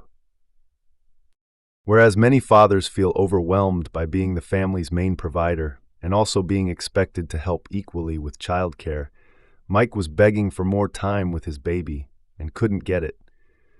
Tim was grateful that Michelle trusted him with Blake and didn't expect him to fill the ancient shoes of all her female kin. Michelle was also strengthening her marriage by letting Tim be a dad. Researchers have found that moms who are the least critical of their husbands and encourage the dad's interactions with the child fare best when it comes to staying together. Daddy time improves self-confidence. At 12 months, Blake climbed all over Tim as if on a human jungle gym and was constantly trying to pull his daddy to the floor so he could wrestle with him. When he succeeded, he'd triumphantly sit on Tim's chest, grabbing his dad's face hard with his tiny hands and squeezing his chin or cheeks. Even at this age, Blake loved to test his skills with his daddy, and he loved it when Tim swung him into the air and back down again, trying to snag Tim's sunglasses or hair whenever he got close enough. Father and son playfully challenged each other at every turn. Researchers have shown that the particular way fathers play with their children makes their kids more curious and improves their ability to learn. Compared with mothers, fathers' play is more physical and boisterous. The researchers found that daddy play is more creative and unpredictable, and thus more stimulating. Fathers' creativity shows up not only while playing, but also while talking and singing to their children. Researchers at the University of Toronto found that mothers sang the correct versions of Twinkle, Twinkle, Little Star or the Itsy Bitsy Spider, and fathers altered the verses, creating complex songs with unpredictable endings. The dads were more quirky and fun. And that's not the only difference. In another study in Germany, scientists followed a group of children for 15 years. They first began observing the fathers interacting with their children at 2 years of age. They found that the children whose fathers played roughly with them, the way Tim played with Blake, were the most self-confident by the time they reached adolescence. Teasing, the spirit of male communication, Physical and verbal teasing is the way dads connect with their kids. Michelle wasn't thrilled when, thanks to Tim, 5-year-old Blake's favorite phrase had become, "You're a poo-poo head," which he would often say while vigorously pointing to his rear end. But for Blake and Tim, it was just part of their fun. Dads employ teasing with sons and daughters, but their daughters usually don't like it as much as their sons. Daughters will soon try to divert dad and assign him a part in the role-playing games girls prefer. And most dads are usually willing to go along with whatever roles their little girls give them. Boys, on the other hand, love the teasing games and will actively egg dad on, trying almost anything to get his goat. Researchers have found that this kind of father-child play improves children's ability to guess what's on another person's mind and to recognize mental tricks and deceits. And for sons, this playful teasing with dad establishes the foundation for building close connections with other males later in life. By the time Blake was 6, he and Tim could banter mock insults for longer than Michelle could stand to listen. Harsh talk prepares children for the real world. The next time I saw Michelle, she was annoyed with Tim. "Sometimes he barks orders at Blake like he's a drill sergeant," she said. "He'll practically bellow, 'Sit down, don't move, be quiet.' Even though Blake doesn't seem to mind, I think Tim is being insensitive and rude." I had heard this many times before. To mothers, fathers can sound too harsh, and to fathers, mothers can sound too soft. Researchers have indeed found that fathers give their children more direct orders than mothers do, and mothers stay emotionally in tune with their children more, so they don't need to give as many direct orders. Mothers use shorter sentences and match their children's tone of voice more than fathers do. Michelle was right. Tim's style was rougher than hers, but not better or worse. Researchers believe that daddy talk provides an important bridge to communicating in the real world, where children will soon find that others can't read their minds or anticipate every need the way mom does. Dads and discipline. Discipline was another area where Tim and Michelle differed in style. Tim thought it was his duty to guide Blake's development by using firm rules and strict corrections, and he was not alone. Researchers have found that fathers in cultures around the world believe it's their job to make their children, especially sons, toe the line. Of course, fathers must walk a fine line between overly harsh punishment, which creates fear, distrust, and a desire for revenge, and just right discipline. And even though some modern parenting styles endorse the laid-back father as more likely to be a good dad than the high-testosterone macho man, biological research suggests that the opposite may be true. Male parents across the animal kingdom are typically more strict than female parents and more aggressive in handling their offspring. Although we don't think of aggressive males as being better dads, for some fathers, like rodents, being a good dad requires being rough and ready. A rodent dad must be aggressive and forcefully grab and retrieve runaway pups, or they will die. As with human dads, the rodent dad's paternal brain circuits are fueled by the hormones testosterone and vasopressin. The researchers discovered that the most aggressive rodent dads had the highest levels of these hormones. And interestingly, they also found that the most aggressive male pups grew up not only to have the highest testosterone, but also to be better, more protective dads. Good dads can be both aggressively playful and aggressively protective. Tim smiled as he remembered his dad's overly aggressive protection at one of his peewee football games. "I got fouled by this huge kid, and Dad went after the kid's dad and wanted to take his head off. The coaches had a hard time calming them both down," he said, laughing. And according to researchers in Sweden, active discipline from fathers can be a key factor in children's success. In the study, children of dads who were active disciplinarians, meaning that they were strict, not that they beat their children, achieved better grades and went further in school than children of dads who were not disciplinarians. The sons of dads who were disciplinarians had fewer behavioral problems, and their daughters had fewer emotional problems. Daddy's little girl steals his heart. Research also shows that when a little girl has a close relationship with her dad, it sets the stage for getting along better with men later in life.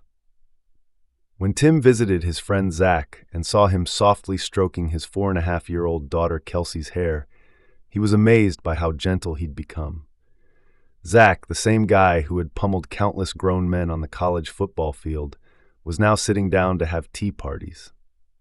Tim watched in wonder as Zach played the roles Kelsey assigned him, including being her horsey and letting her ride on his back while he crawled around on all fours.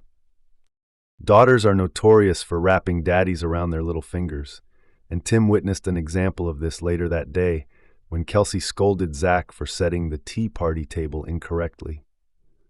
"The spoons go on this side of the plates, Daddy. The cups go on the saucers, not on the tablecloth. And you're supposed to put your napkin on your lap. Now let's start over." Zach did as he was told, and Tim couldn't help but laugh. He asked Kelsey, "Why do you like to have tea parties with your daddy when he does everything wrong?" "Because he does what I tell him to do," she answered matter-of-factly. When Kelsey played with Mommy or other girls, there was always more negotiating and compromising. When she accidentally broke one of the cups and burst into tears, Zach came to the rescue with the super glue and made everything okay again. A study in Wisconsin reported that fathers feel closest to their daughters when they are doing something to help them. This holds true whether the daughter is 4 or 44. Dads bond with their daughters by helping to solve their problems and fixing things that are broken, whether it's their dollies or their financial portfolios. Fathers also bond with their sons by helping them, but research shows that this help often centers on making the boys stronger and tougher. Studies show that dads feel it's their responsibility to toughen their sons up to be able to survive as a man in the real world. This sometimes leads them to inhibit displays of affection in favor of rougher handling. Even so, researchers find that not only do fathers identify with their sons, but sons look up to their dads as role models of what they're supposed to act like when they grow up. Like father, like son. Like Tim, fathers know it is their job to initiate their sons into the perilous world where boys become men. Tim's father was a hands-off kind of dad, and this was a role model Tim had decided not to follow.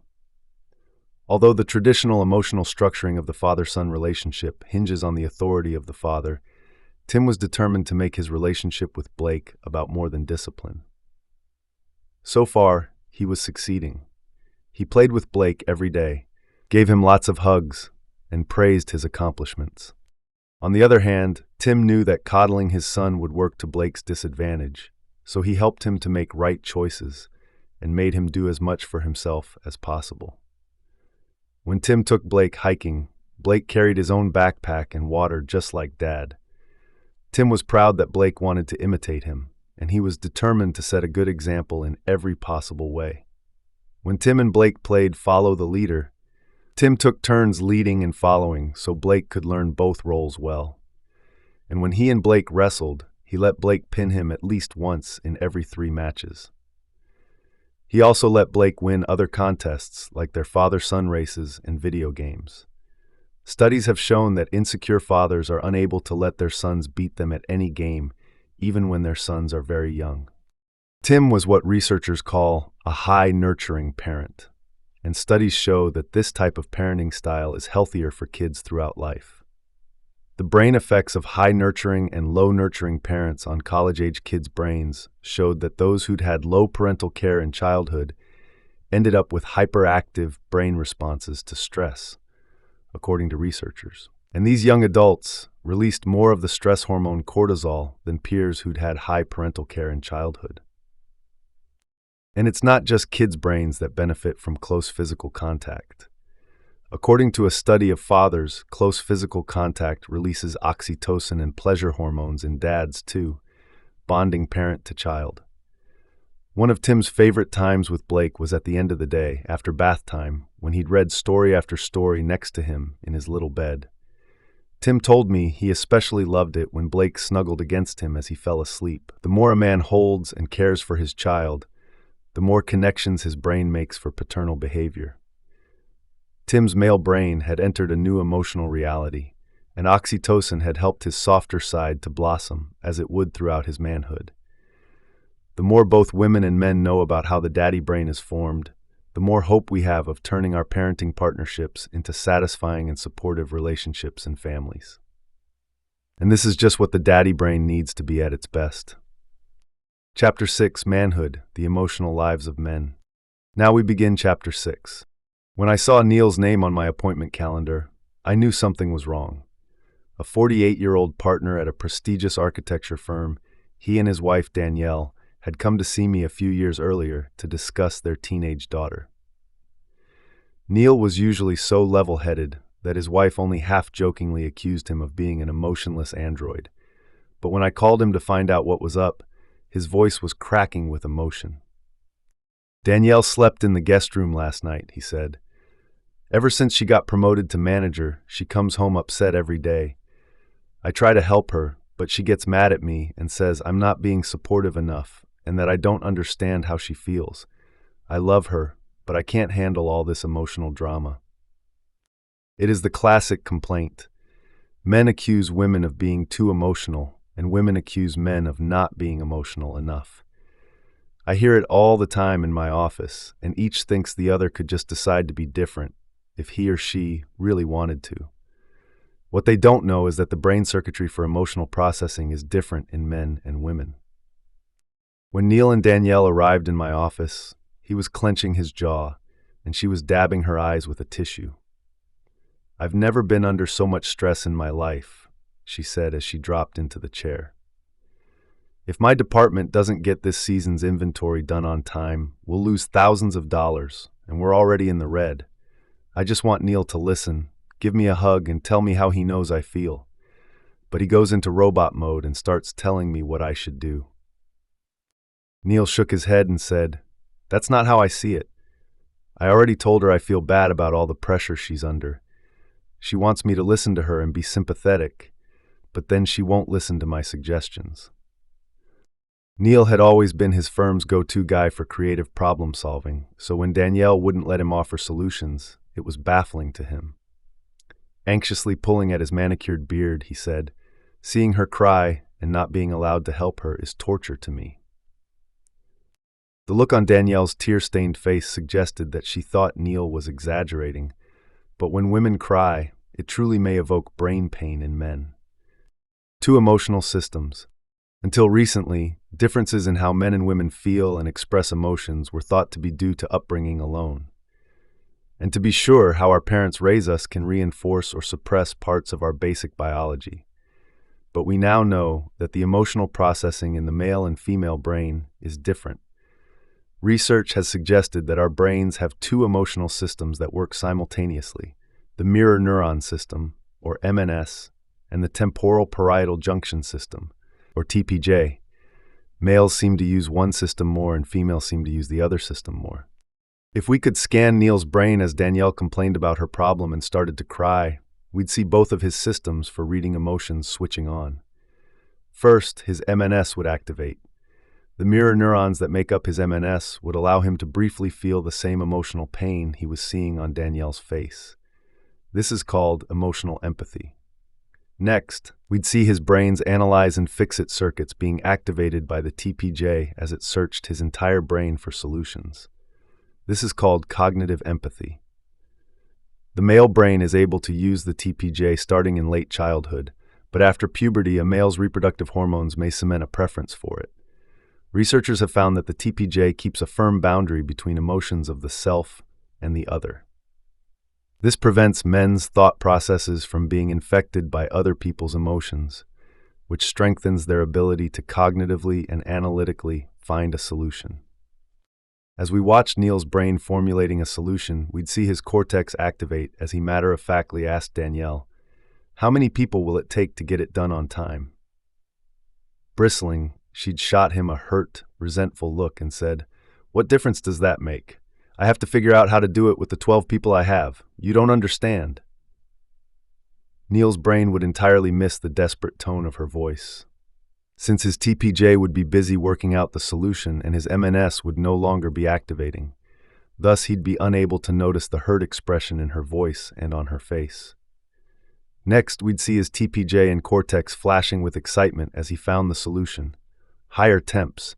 It'll cost less than the money you'll lose if you miss the deadline, he proudly declared. Then we'd see Neil's brain circuits for victory light up as feel-good hormones were released in response to finding an answer. But those lights would quickly dim as he saw Danielle burst into tears. She was convinced that Neil's analytical response meant that he didn't understand how she felt and didn't care. But he did care. He was simply trapped in his male brain circuit loops, and she was trapped in her female brain circuit loops. His male brain was using the TPJ for cognitively processing emotions and getting to a fix-it-fast solution. Her female brain's MNS was misinterpreting his blank facial expression. The female brain uses the MNS to stay in sync with other people's feelings, so women are often put off by a blank face.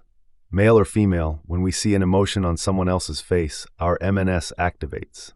The difference, for reasons scientists don't understand, is that the female brain stays in the MNS longer, while the male brain quickly switches over to the TPJ. When Danielle told Neil her problem, for just a few milliseconds his face mirrored her expression, and in that fleeting instant he did feel her distress. But his male brain isn't designed to wallow in anguish, so once it identifies an emotion, it quickly taps into the TPJ to complete the cognitive, emotional processing. The male brain is like an express train. It doesn't stop until it reaches its final destination. And if Danielle told her problem to her sister or one of her girlfriends, they would probably stay in their MNS's emotional empathy system and share her emotions. Although she had interpreted Neil's fast exit from the MNS as uncaring, he was actually trying to solve her problem and alleviate her emotional suffering. I could relate from similar experiences with my husband. He usually launches into his helpful solution without saying, "Honey, I know how you feel." I turned to Danielle and said, "Neil uses the TPJ more than the MNS because the male brain is structured to seek solutions rather than continue to empathize. But that doesn't mean he doesn't care. Solving your problems is the way he tries to show his love and concern." Neil smiled with recognition, but Danielle didn't look convinced. She said, "Well, but you'd never know he cares by the look on his face." Guy face? From childhood on, males learn that acting cool and hiding their fears are the unwritten laws of masculinity. And especially since his testosterone surge at age 13, Neil had been practicing his guy face to be sure he kept his emotions to himself. For a man to physically strike a pose of self-confidence and strength, he must train his facial muscles to mask his fear. Because facial muscles are controlled by the brain's emotional circuits, scientists have been able to learn about emotions by measuring these muscles. Researchers in one study placed electrodes on men's and women's smiling muscle, the zygomaticus, and on the anger scowling muscle, the corrugator. They recorded the muscle's electrical activity as the men and women viewed emotionally provocative photos. Much to the scientists' surprise, the men, after seeing an emotional face for just 1/5 of a second, so briefly that it was still unconscious, were more emotionally reactive than the women. But it's what happened to the men's facial muscles next that helped me explain Neil's guy face to Danielle. As the experiment proceeded, at 2.5 seconds, well into the range of conscious processing, the men's facial muscles became less emotionally responsive than the women's. The researchers concluded that the men consciously, or at least semi-consciously, suppressed showing their emotions on their faces. Meanwhile, the women's facial muscles became more emotionally responsive after 2.5 seconds. According to the researchers, this suggests that men have trained themselves, perhaps since childhood, to automatically turn off or disguise facial emotions. The female's expressions not only continued to mirror the emotion they were seeing on the face in the photo, but they automatically exaggerated it, from a grin to a big smile, or from a subtle frown to a pout. They too had been practicing this since childhood. Men's poker faces are one reason women tend to think they are emotionally challenged. But, as this study showed, it becomes automatic for men to keep their feelings to themselves. The hormones of emotion. Because men use their TPJ more, they can't fathom why women want to spend so much time talking about their emotions and often getting more and more upset. I told Neil and Danielle that I once asked my scientist husband, Why do men respond to emotional issues with logic instead of feelings? He laughed and said, the real question is why women don't. Neil laughed too and said, now all I need to know is how to get Danielle to use her TPJ more. What Neil and Danielle didn't know was that through hundreds of thousands of years, our male and female brain circuits have been fine-tuned to run on different hormones. In fact, our sex hormones might be partially responsible for our different emotional styles. Male circuits use more testosterone and vasopressin. Female circuits use more estrogen and oxytocin. These hormones run certain brain areas, like the amygdala, hypothalamus, and even perhaps the MNS and TPJ, differently in men and women. Scientists have been testing how men's and women's brains react when they're given the other sex's hormones. Researchers found that when men were given a single high dose of oxytocin, a hormone that females make more of, it increased their ability to resonate with other people's feelings. So when the men looked at photos of faces displaying subtle emotional cues, they read them more accurately. The scientists concluded that the men became temporarily more empathetic. In a separate study, researchers gave women a single high dose of testosterone and found that it temporarily made them more mentally focused. What Danielle criticized as Neil's unsupportive, unemotional robotic mode was actually the result of his finely tuned TPJ, enhanced by his high testosterone. Because this state of mind is the male brain's daily reality, it's hard for men to believe that women don't see the world the same way as they do. But we don't. Danielle turned to Neil and only half-jokingly said, well, I wouldn't mind using my TPJ more as long as it doesn't give me a male ego. The male ego. Joe, a 45-year-old manager at a local car dealership, called me in great distress, saying his wife, Maria, my former patient, was going to leave him if he didn't come see me about his anger. He explained that she was furious with him for getting into a shouting match with a cab driver. I'm not saying I'm proud of getting into it with him, he told me, but I don't think it was such a big deal. The guy asked for it. And for Joe, it wasn't a big deal. A man's brain area for suppressing anger, the septum, is smaller than it is in the female brain. So expressing anger is a more common response for men than it is for women. The anger aggression circuits in the male brain are formed before he's born and get behaviorally reinforced during boyhood and hormonally reinforced during the teen years. And by adulthood, using these hormonally influenced circuits for social risk-taking and aggression have become a familiar part of his life. Men in their 40s, like Joe, still have a lot of testosterone and vasopressin fueling their brain circuits, often giving them a hair trigger for anger.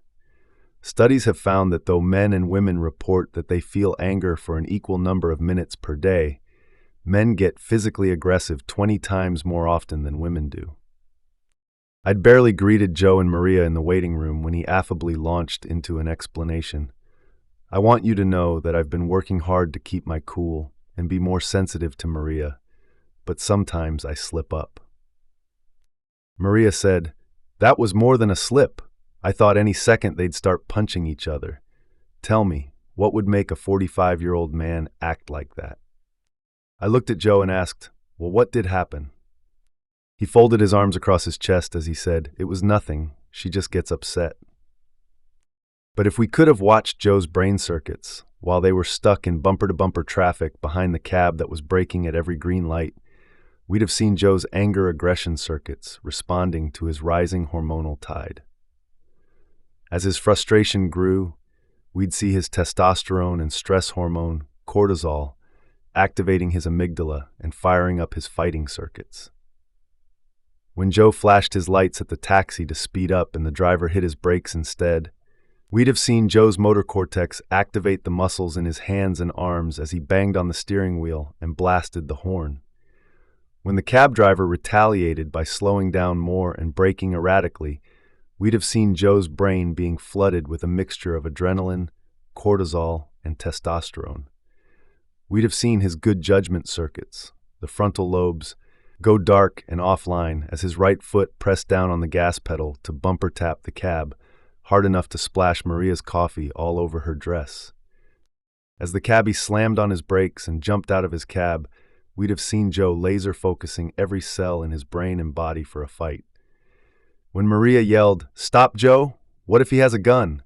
Joe's auditory system barely heard her. He'd already thrust open his door and was hurling his bulky frame out of the car. Now, sitting in front of me, Joe looked as though he'd been sent to the principal's office for fighting on the playground. He knew he was in serious trouble with Maria, but he still thought she was overreacting. As for Maria, the encounter with the cab driver would be the straw that broke the camel's back. Looking down, she shook her head and said to me, "Someday his stupid male ego is going to get him killed." Most men aren't proud of their knee-jerk reaction to being challenged, but as Joe put it, it's just a guy thing.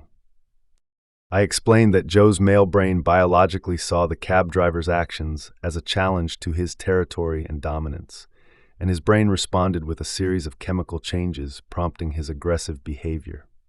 Looking at Maria, I said, "This brain biology doesn't give men permission to be uncivilized, but it does provide insight into why they defend their manhood so vigorously."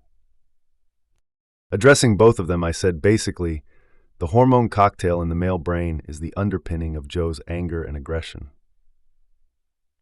Joe unfolded his arms and leaned forward, saying, "I guess this hormone cocktail does get me in trouble, at least with Maria." Smugly, I thought to myself, we've made some good progress in our very first session. Boy, was I wrong. Autocatalytic anger. Joe and Maria had been married 22 years, and from Joe's perspective, they had had a good marriage. Up until now, when she threatened divorce, he was on top of the world. They had a nice house, and even during the latest recession, he was the biggest earner at the dealership where he worked. Although Maria was proud of Joe's success at work, she didn't agree with his opinion of their marriage. She had a mental tally sheet for every fight they'd ever had. Studies have found that men and women remember facts equally well, but women remember the details of emotional events better and longer. The brain has two independent memory systems. One is memory for unemotional objects or events, and the other is for memory enhanced by emotion. In emotional situations, these two systems interact in important ways. Essentially, men remember facts and figures, but women record not only the facts, but also every detail of the emotion that they're feeling. So when Maria recalled a fight with Joe, she'd not only remember the facts, but she'd re-experience her sadness, anger, and fear all over again. She said, "It doesn't take much to set him off. I walk around on eggshells waiting for him to blow, and then he follows me around the house from room to room shouting at me and getting more worked up." Maria was describing a behavior that scientists call autocatalytic or self-reinforcing anger. Once some men's anger ignites, it's hard to stop. Their anger gets fueled by testosterone, vasopressin, and cortisol. These hormones reduce a man's physical fear of the opponent and activate his territorial fight reaction. When Maria yells back at Joe, his brain knows she isn't a real threat to him, so her anger just gets him more fired up. His anger is feeding on her anger and then back on his own. Scientists have found that when anger reaches the boiling point in some men, under conditions of high testosterone, it can produce pleasure, egging them on and making their anger harder to control. Joe couldn't admit it to me because he almost didn't know it himself, but part of his brain was enjoying being angry and seeing her angry. He was getting a high from his anger. This high was what Joe had been using for decades to win competitions. He knew from playing high school football that getting angry got him fired up, and he now used that energy to help him win the sales contests at work. When men like Joe are in a competitive mood or looking for a fight, seeing their opponent get angry creates a strange sort of excitement. The intelligent part of the brain, our cortex, has learned to harness deep, primitive emotions like anger to our advantage. According to studies, people prefer to feel emotions that are potentially useful, even if those feelings are unpleasant. Researchers showed that even though anger can cause flawed thinking by reducing the perceptions of risk and triggering aggression, anger can sometimes make us think more clearly. They concluded that anger prompts more careful and rational analysis of another person's reasoning. So in some instances, anger can make people more rational, not less. But while Joe's anger was paying off at work, Maria made it clear that it wasn't scoring any points at home. She quietly said, "Joe, when you get mad, it always gets worse, and it really, really scares me." At this, Joe whistled through his teeth and raised his eyebrows. "But you know I'd never hurt you," he said, looking stricken.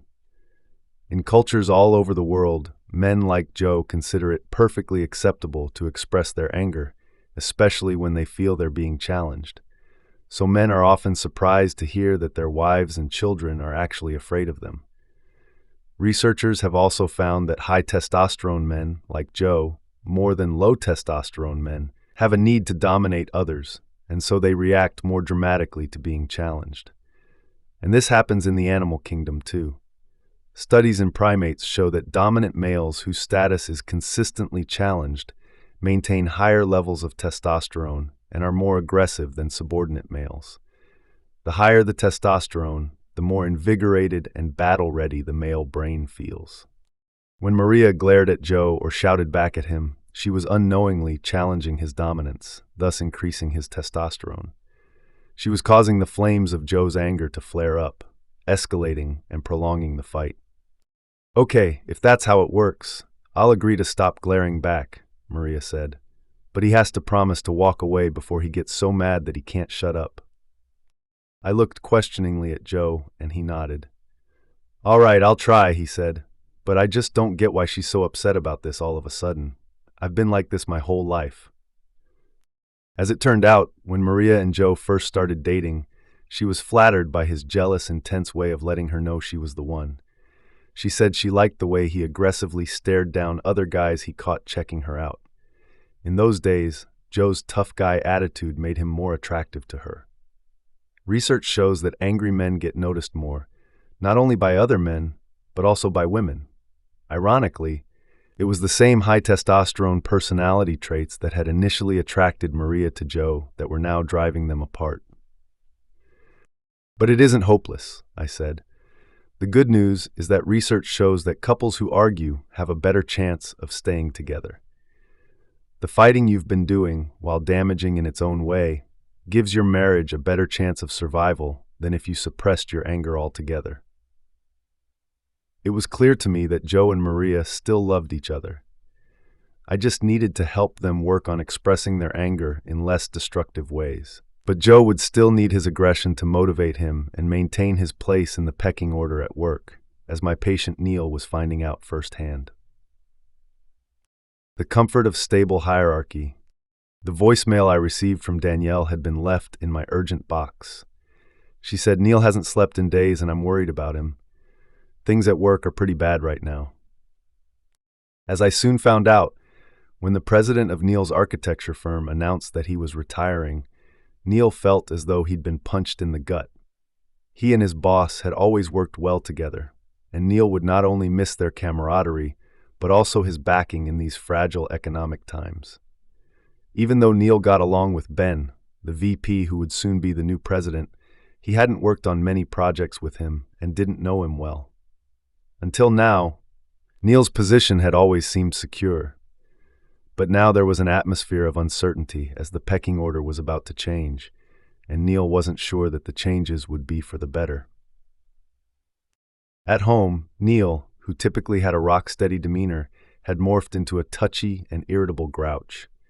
Lately, even when Danielle said something that would normally make him laugh, he'd scowl. This wasn't the Neil she knew. When he started tossing and turning all night, she begged him to come see me. When he came in, he said, "I have to keep as much control at work as I can, so I applied for the VP opening."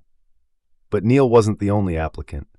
4 of the other senior architects in the firm applied too, including Neil's biggest adversary, George. Research has found that when men are in a stable hierarchy, their testosterone and cortisol are lower than when they're not, reducing their tendency toward anger and aggression. A male's tendency to violence can be either dialed up or dialed down by social conditions. Scientists have found that a stable social hierarchy and a stable marriage are 2 factors that dial it down. At least Neil has the stable marriage part, I thought.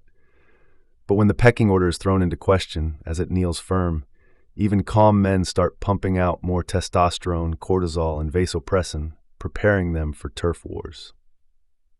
Neil said, "I was doing okay until I found out George was going after the VP promotion too. That's when I stopped sleeping."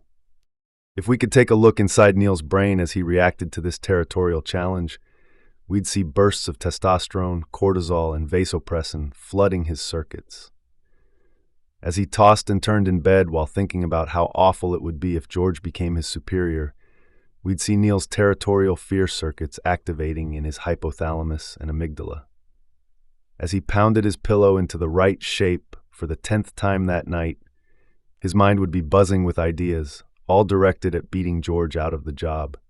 These thoughts would be stimulating, instead of relaxing, the sleep cells in his suprachiasmatic nucleus, or SCN. Now Neil's eyes were wide open as he ruminated about the hierarchy at work. Research shows that social hierarchies guide behavior in many species, including humans. The mental machinery for jockeying for position is wired into the male brain. Fierce male-male competition is found in animals as diverse as lizards, leopards, and elephants, and it's ubiquitous in higher primates. Like human males, chimps will bluff, scheme, and even murder to gain or maintain rank. And like human males, they respond biologically to victories and setbacks. The testosterone that runs their competitive circuits ramps up as they anticipate a confrontation. Neil's brain was instinctively preparing him to do battle. Evolutionary biologists suggest that behaviors like bluffing, posturing, and fighting have evolved to protect males, especially from opponents within their own species. Instinctive male-male competition and hierarchical fighting is driven by both hormones and brain circuits. A special area in the male brain's hypothalamus, the dorsal premammillary nucleus, or DPN, has been discovered in rats to contain circuitry for this instinctive one-upmanship. In humans, this one-upmanship and drive for status-seeking is found in men worldwide. It's not just a habit or a cultural tradition, but more like a design feature of the male brain. Neil's drive to maintain and gain status was occupying his every waking and sleeping moment. Danielle said she'd never seen Neil this sullen and angry. That's not surprising, for his testosterone was surging, and even if he wouldn't admit it, his brain knew that the confrontation would require more anger and aggression than he was accustomed to. Under normal circumstances, Neil preferred to be calm and relaxed, but he was willing to endure some nasty emotions if that's what it took to win the job he knew should be his. The day of his first interview, Neil wasn't well rested, but he was determined to fake it. He put on a crisp white shirt and his red power tie. He must look confident and in charge. When I saw him early that morning, he looked sharp, and his jaw was firmly set. Testosterone clearly had activated his brain circuits and his manly facial muscles for dominance and aggression. Neil was in fight mode, and as far as his brain was concerned, this was war. If we could peek back into Neil's brain in this atmosphere of unstable hierarchy, we'd see what was causing his emotional roller coaster ride. When he thought his prospects for VP looked promising, we'd see his brain area for anticipating rewards activating, and he'd feel good. But when he thought George might get the promotion, we'd see his territoriality circuits in the DPN activating, and he'd feel haunted by the threat of losing face and forfeiting his place in the hierarchy. The competition at work had become vicious, and Neil was obsessed with defending his territory. As he sat down in my office, he said, "The highlight this week was when my new boss, Ben, finally got fed up with George. He usually laughs at George's sarcastic comments. But yesterday, George interrupted him in a meeting, and Ben shot him a look that could kill. It was awesome." I was glad to see Neil in a more confident mood. As he left, he said, "My final interview for VP is next week. Wish me luck." It was several long weeks before Neil was finally offered the VP position, and when it happened, Danielle and I both breathed a sigh of relief. But no one was more relieved than Neil. He could finally get some sleep. For Neil, the fight wasn't just about being the new VP. It was about beating the usurper, George, and defending his place in the hierarchy. By re-establishing a stable pecking order with himself at the top, Neil had achieved another milestone in manhood and set himself up for decades of continued career success. Chapter 7: The Mature Male Brain. Now we begin Chapter 7. John, a 58-year-old business consultant, looked younger and more fit than when I'd seen him 5 years earlier. At that time, he'd been going through a difficult divorce, and the stressful side effects had been written all over him. Now he not only seemed more relaxed, but he exuded the self-assurance of a man who had finally come into his own, and knew it. What was different about John at age 58? Nothing and everything. He had the same personality and brain circuits he had in his 30s, but now his highly responsive Maserati male brain, built for pursuit, competition, and aggression, was starting to run a different fuel mixture, more suited to a luxury sedan, and he was starting to enjoy his slightly slower pace. This difference is a normal part of the mature male brain, initiated by a shifting ratio of hormones. And as his hormones shifted, so would his reality. John sat down in my office with a sigh and explained that he'd been dating an interior designer named Kate for the past 6 months. He said, "Everything's going great with Kate, but my oldest daughter, Rachel, is really upset. I'm not sure if it's because Kate and I are getting more serious or because Kate's just 6 years older than Rachel." At this point, John started shifting in his chair and raking his hands through his salt and pepper hair. Frowning, he said, "Kate is young, but I've never met anyone like her before. I feel so close to her already." John said that with Kate, he even liked doing things that he used to avoid with women, like holding hands and cuddling. The tenderness he felt for her was new for him. Men in their 50s and 60s, like John, are beginning to make less testosterone and vasopressin, and researchers have shown that the ratio of estrogen to testosterone increases as men get older. Hormonally, the mature male brain is becoming more like the mature female brain. Some scientists believe that with a different balance of fuels running a man's brain, he may become more responsive to his oxytocin, the cuddling and bonding hormone. As a matter of fact, in studies in which researchers gave oxytocin to men, it improved their ability to empathize and enhanced their capacity to read subtle facial expressions. Thus, because older men have lower levels of testosterone and vasopressin, estrogen and oxytocin may have a more dramatic effect on them. It certainly seemed that way for John, now that he'd met Kate. If we could have watched John's brain as he sat across from Kate at their favorite restaurant, we'd have seen many circuits responding just as they had in his 30s. His visual cortex would be lighting up and registering how beautiful Kate was. And when she looked at him admiringly, his RCZ, rostral cingulated zone, the area that registers others' opinions of us, would have activated, signaling that she looked up to him. When she toasted him for winning a competitive business contract, we'd see his reward circuits, the NAC and the VTA, pulsing with activity. But as he reached across the table to touch Kate's hand, he first carefully studied her face and gazed into her eyes, looking for clues about how she really felt.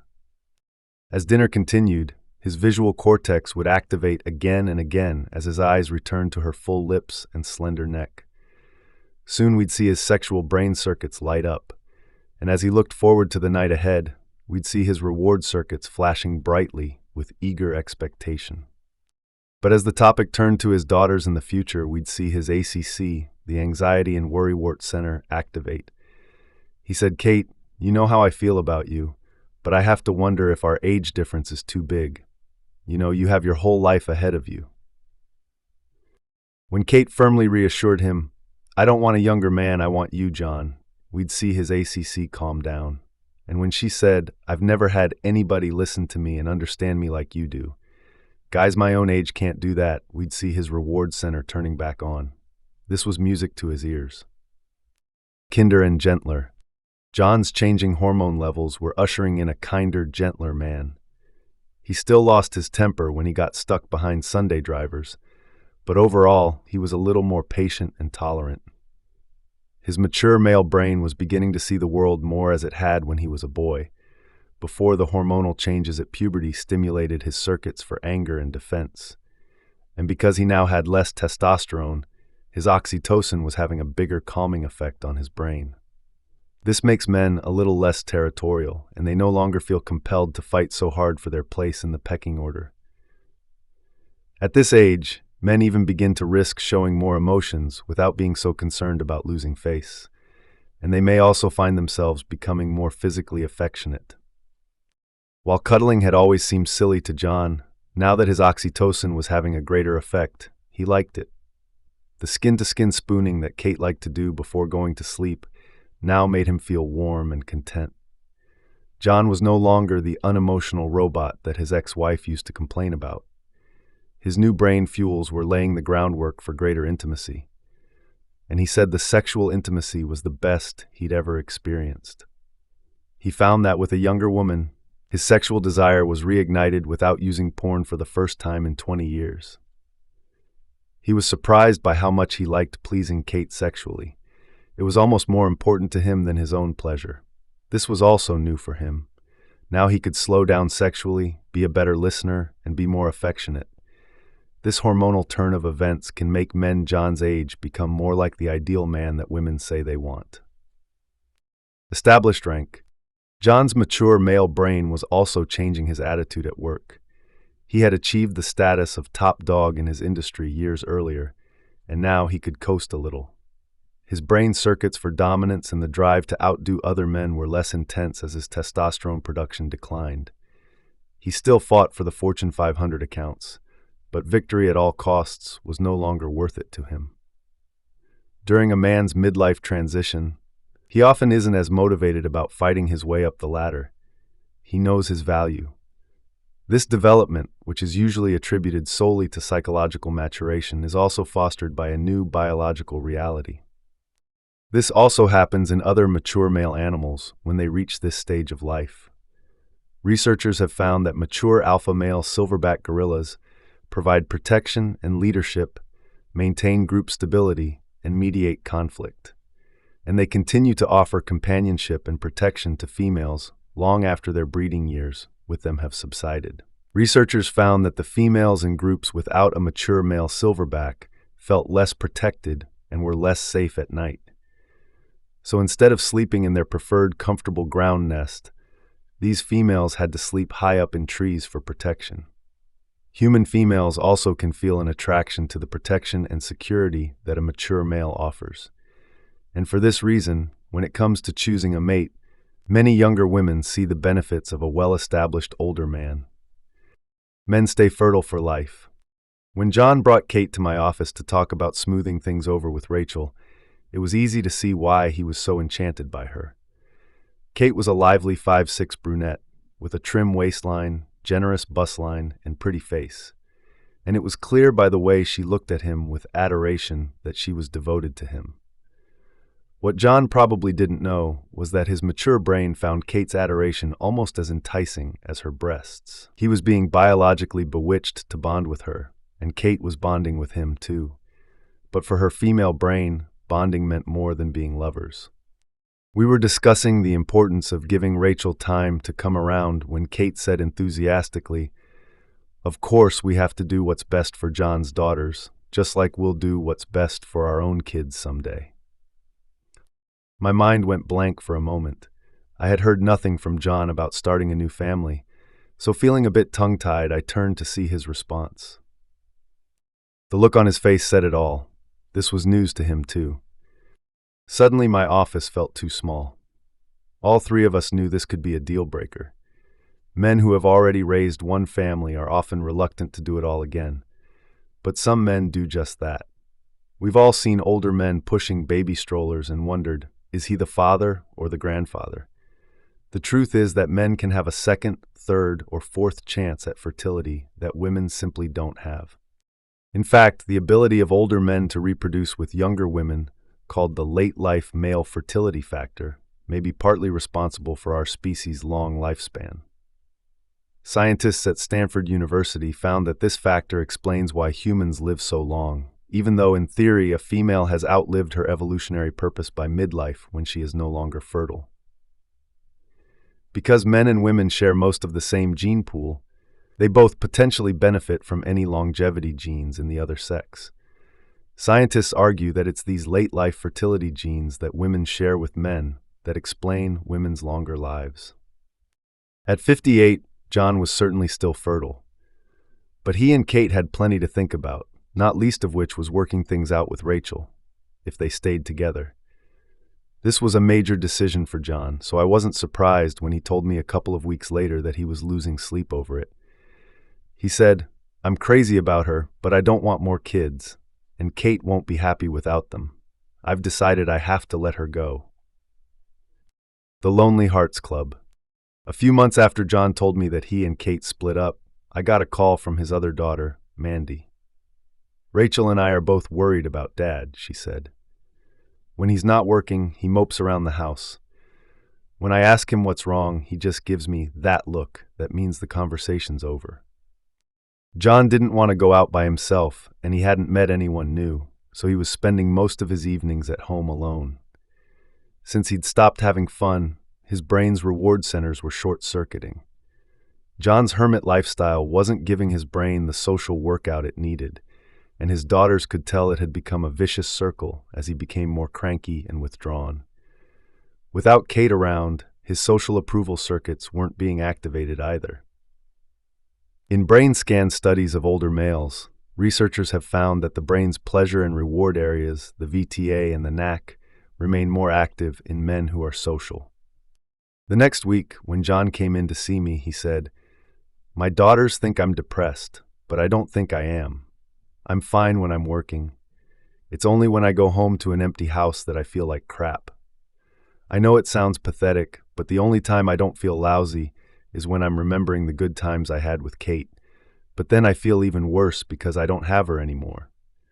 You know, I've never been one to mope around much." Like John, many men who are lonely think it's a weakness, but it's actually a key survival mechanism. Mother Nature has purposely wired the state of loneliness into the human brain to cause pain so humans will avoid it. In primitive cultures, being isolated from your tribe could be a death sentence, because individuals could rarely survive on their own. And in today's modern world, researchers are finding that loneliness can still be deadly. People who are lonely die sooner than their same-age peers who are not lonely.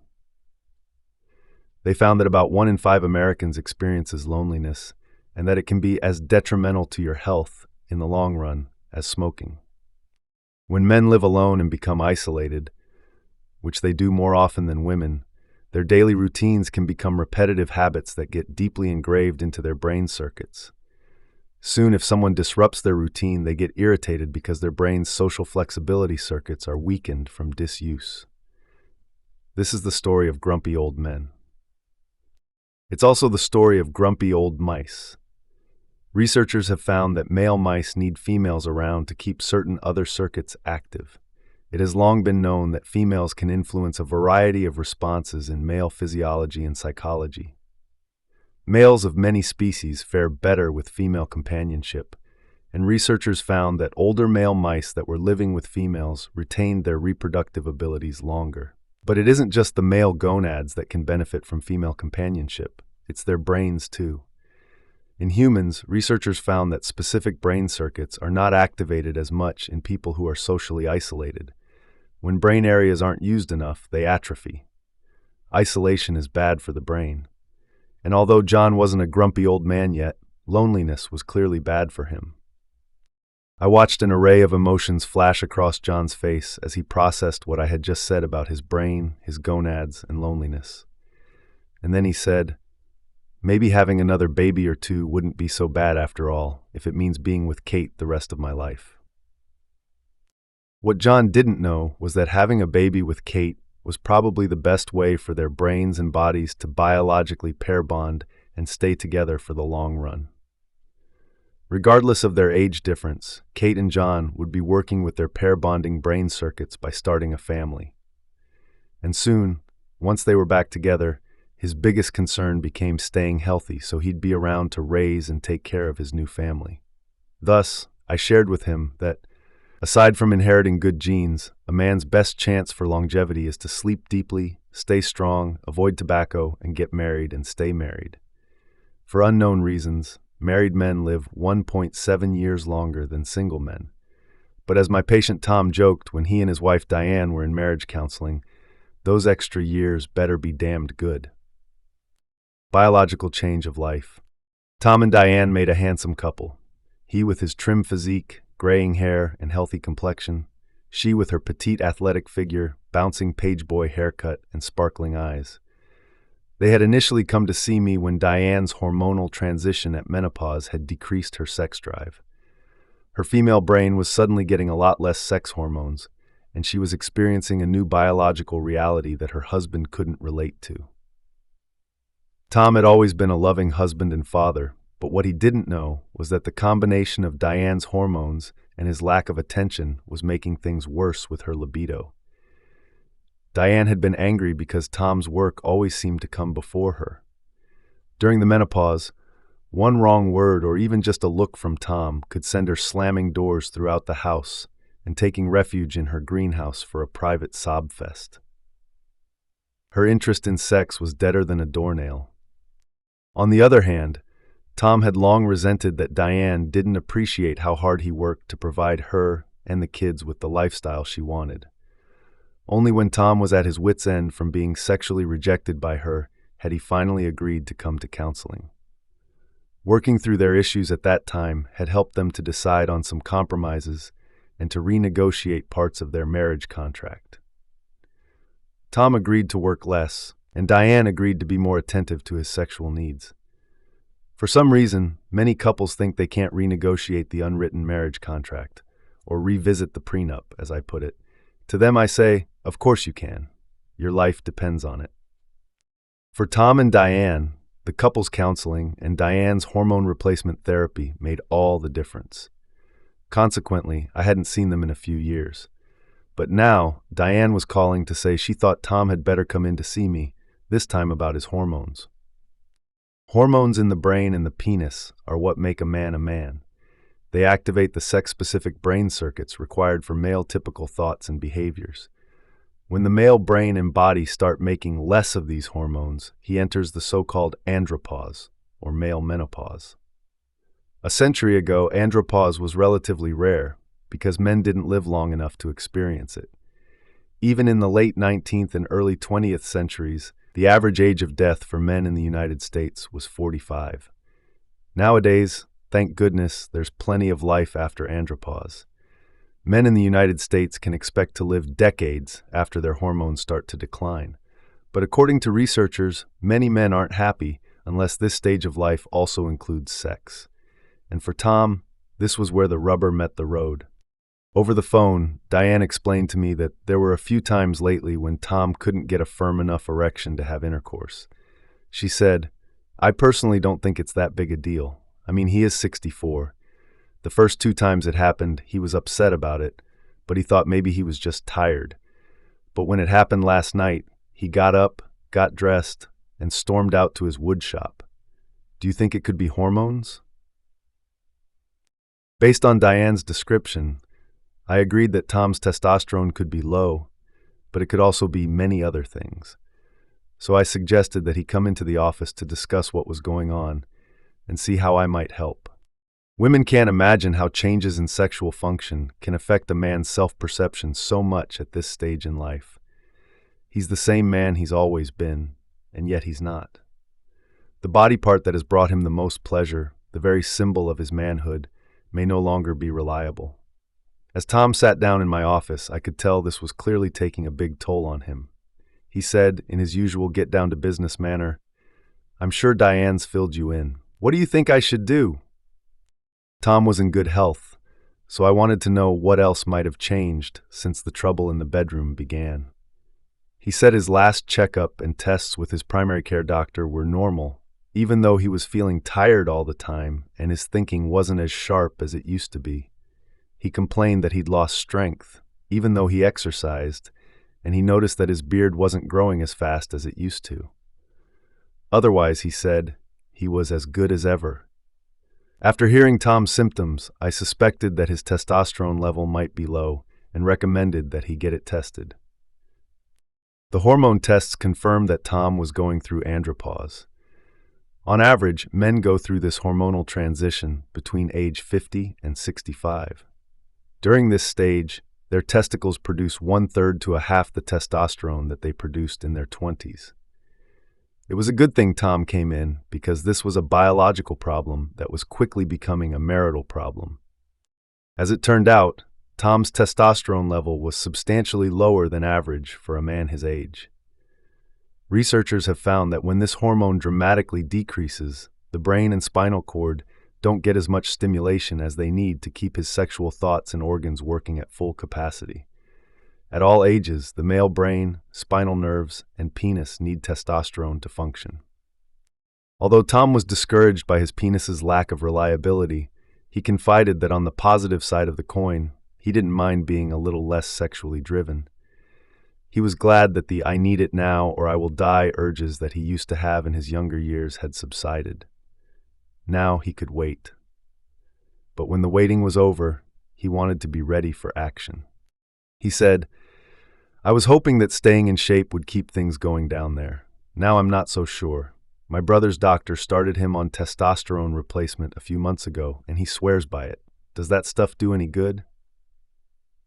Although studies in the United States are few and far between, researchers in the Netherlands found that giving testosterone to men with abnormally low levels improved the men's physical and mental health. They found that it revived libido and penile function too.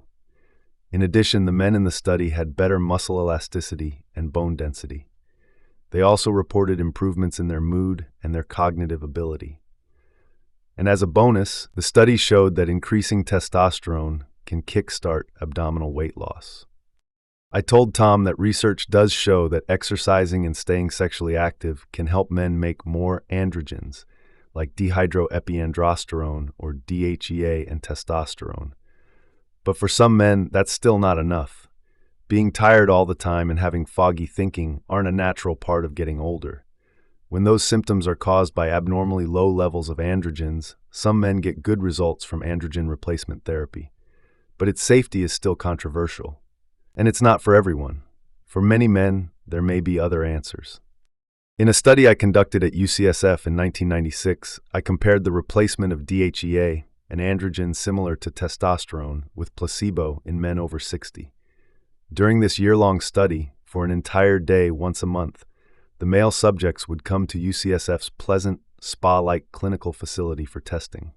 My friendly female nurses and psychologists would spend the day with the men while administering cognitive tests, collecting blood samples, and discussing details about their sex lives.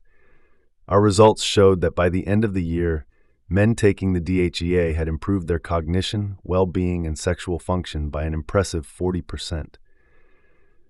But the big surprise was that those taking the placebo had improved in all those same functions by 41%. I was forced to conclude that the therapeutic power of monthly social interaction with a group of caring, interested females was just as potent, or more so, to these andropausal men as the hormone DHEA. A time for every purpose. When I told Tom about my study, he immediately understood that spending quality time with Diane might help him as much as hormone replacement. He said, "When Diane was going through menopause, the things you explained to us and encouraged us to do together made a big difference. But the hormones helped her too. How about if Diane and I come in to see you for some couples therapy again, and I try the testosterone replacement too?" Tom wanted to keep his marriage and sex life going strong, so he was enthusiastic about doing whatever it took. And research confirms that men still rank sex as the major benefit of marriage, even into old age. So after discussing the risks and benefits with his primary care doctor, Tom scheduled his first injection that very day. When Tom and Diane came into my office together the next month, he explained that the testosterone replacement therapy was helping, but his reliability had slipped another notch. He said, "I don't want to be like this for the rest of my life, so I took my brother's advice and asked my doctor for Viagra." Diane laughed and said, "I like the idea of Tom being happier with sex, but I'm not so sure I want him chasing me around the house again with that lustful look in his eye all the time." Tom chuckled and said, "Okay, I'll only chase you around the house on weekends. The other days, I'll just chase you around the bedroom." I could see Diane was happy that Tom was finding it easier to perform reliably again.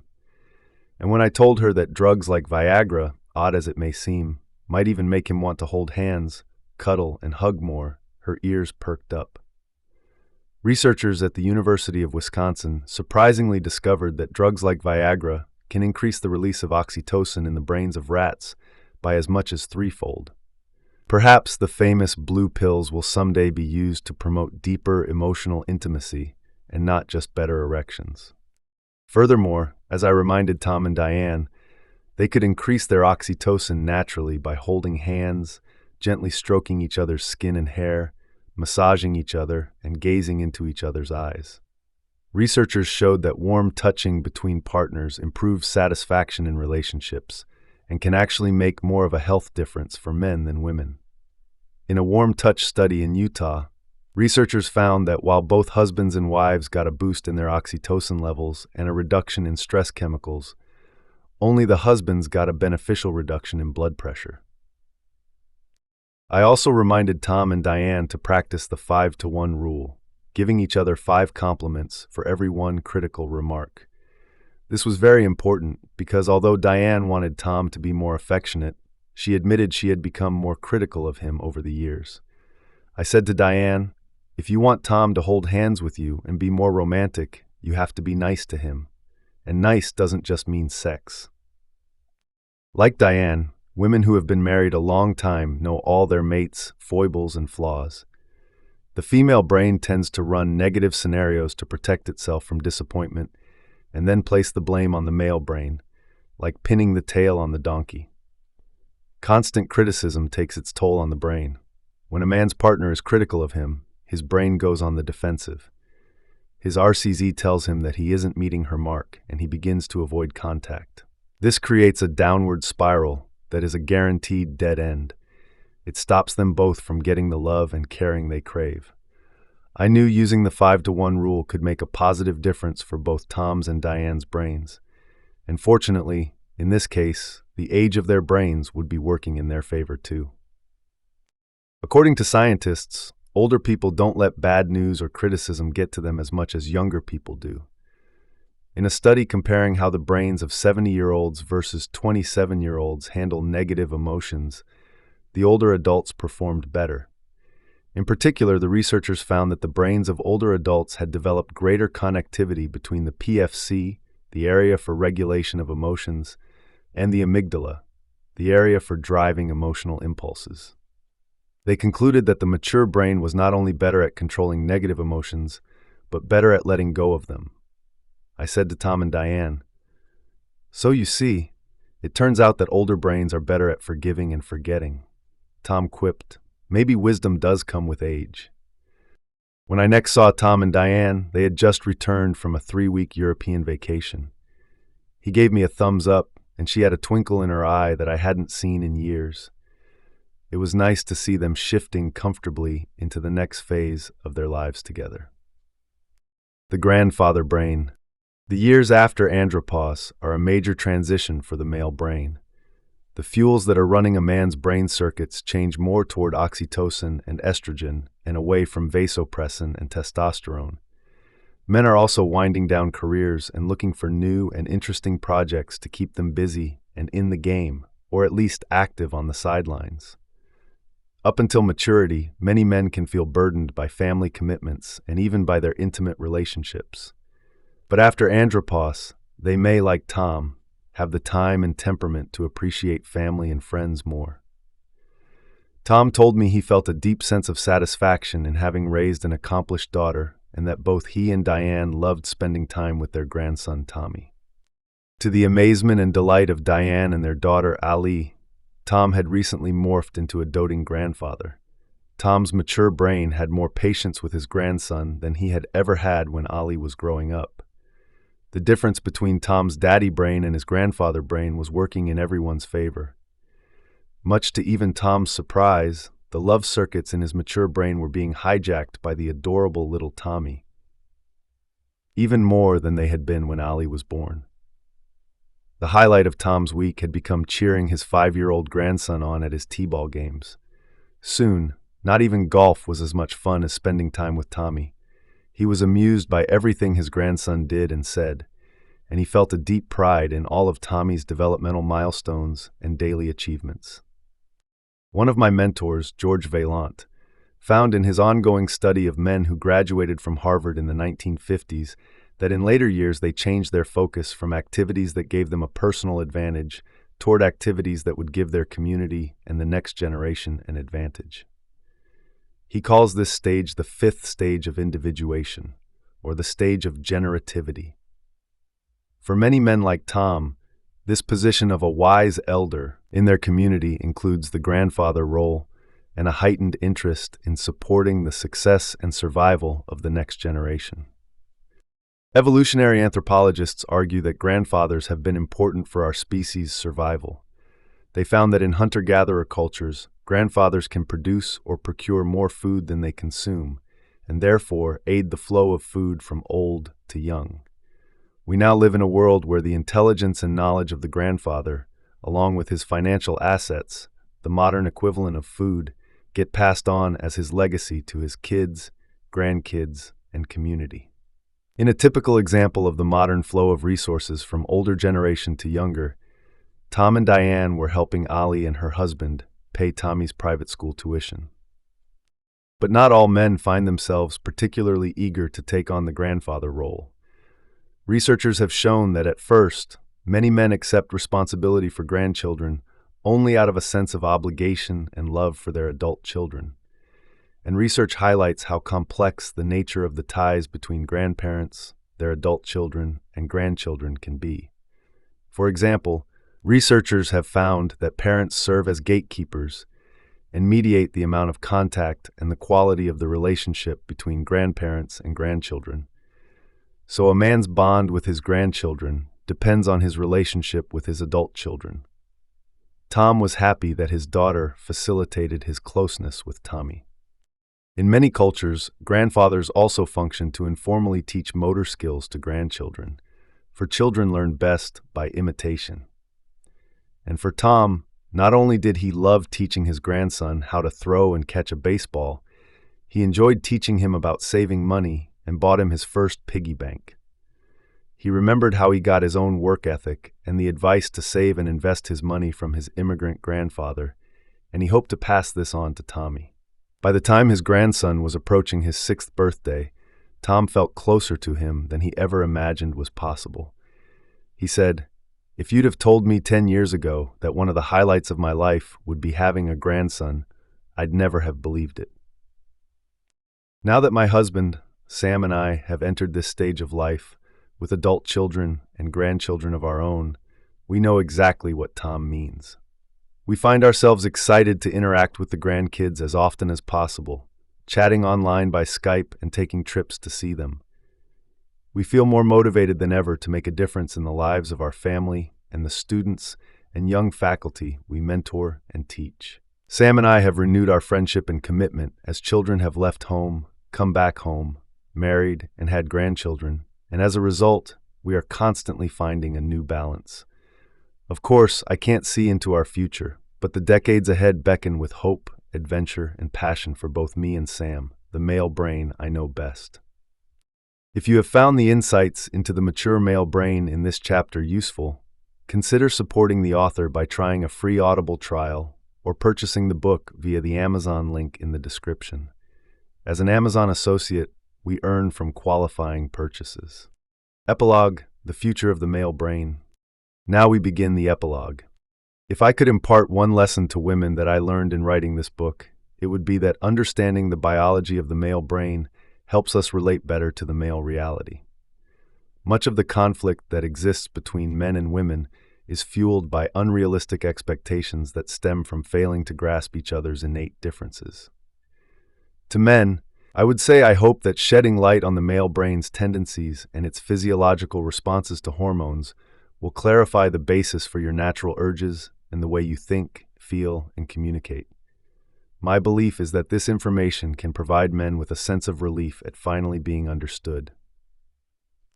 Most people, men included, believe that the male brain's overriding goals are sex, status, and power, not necessarily in that order.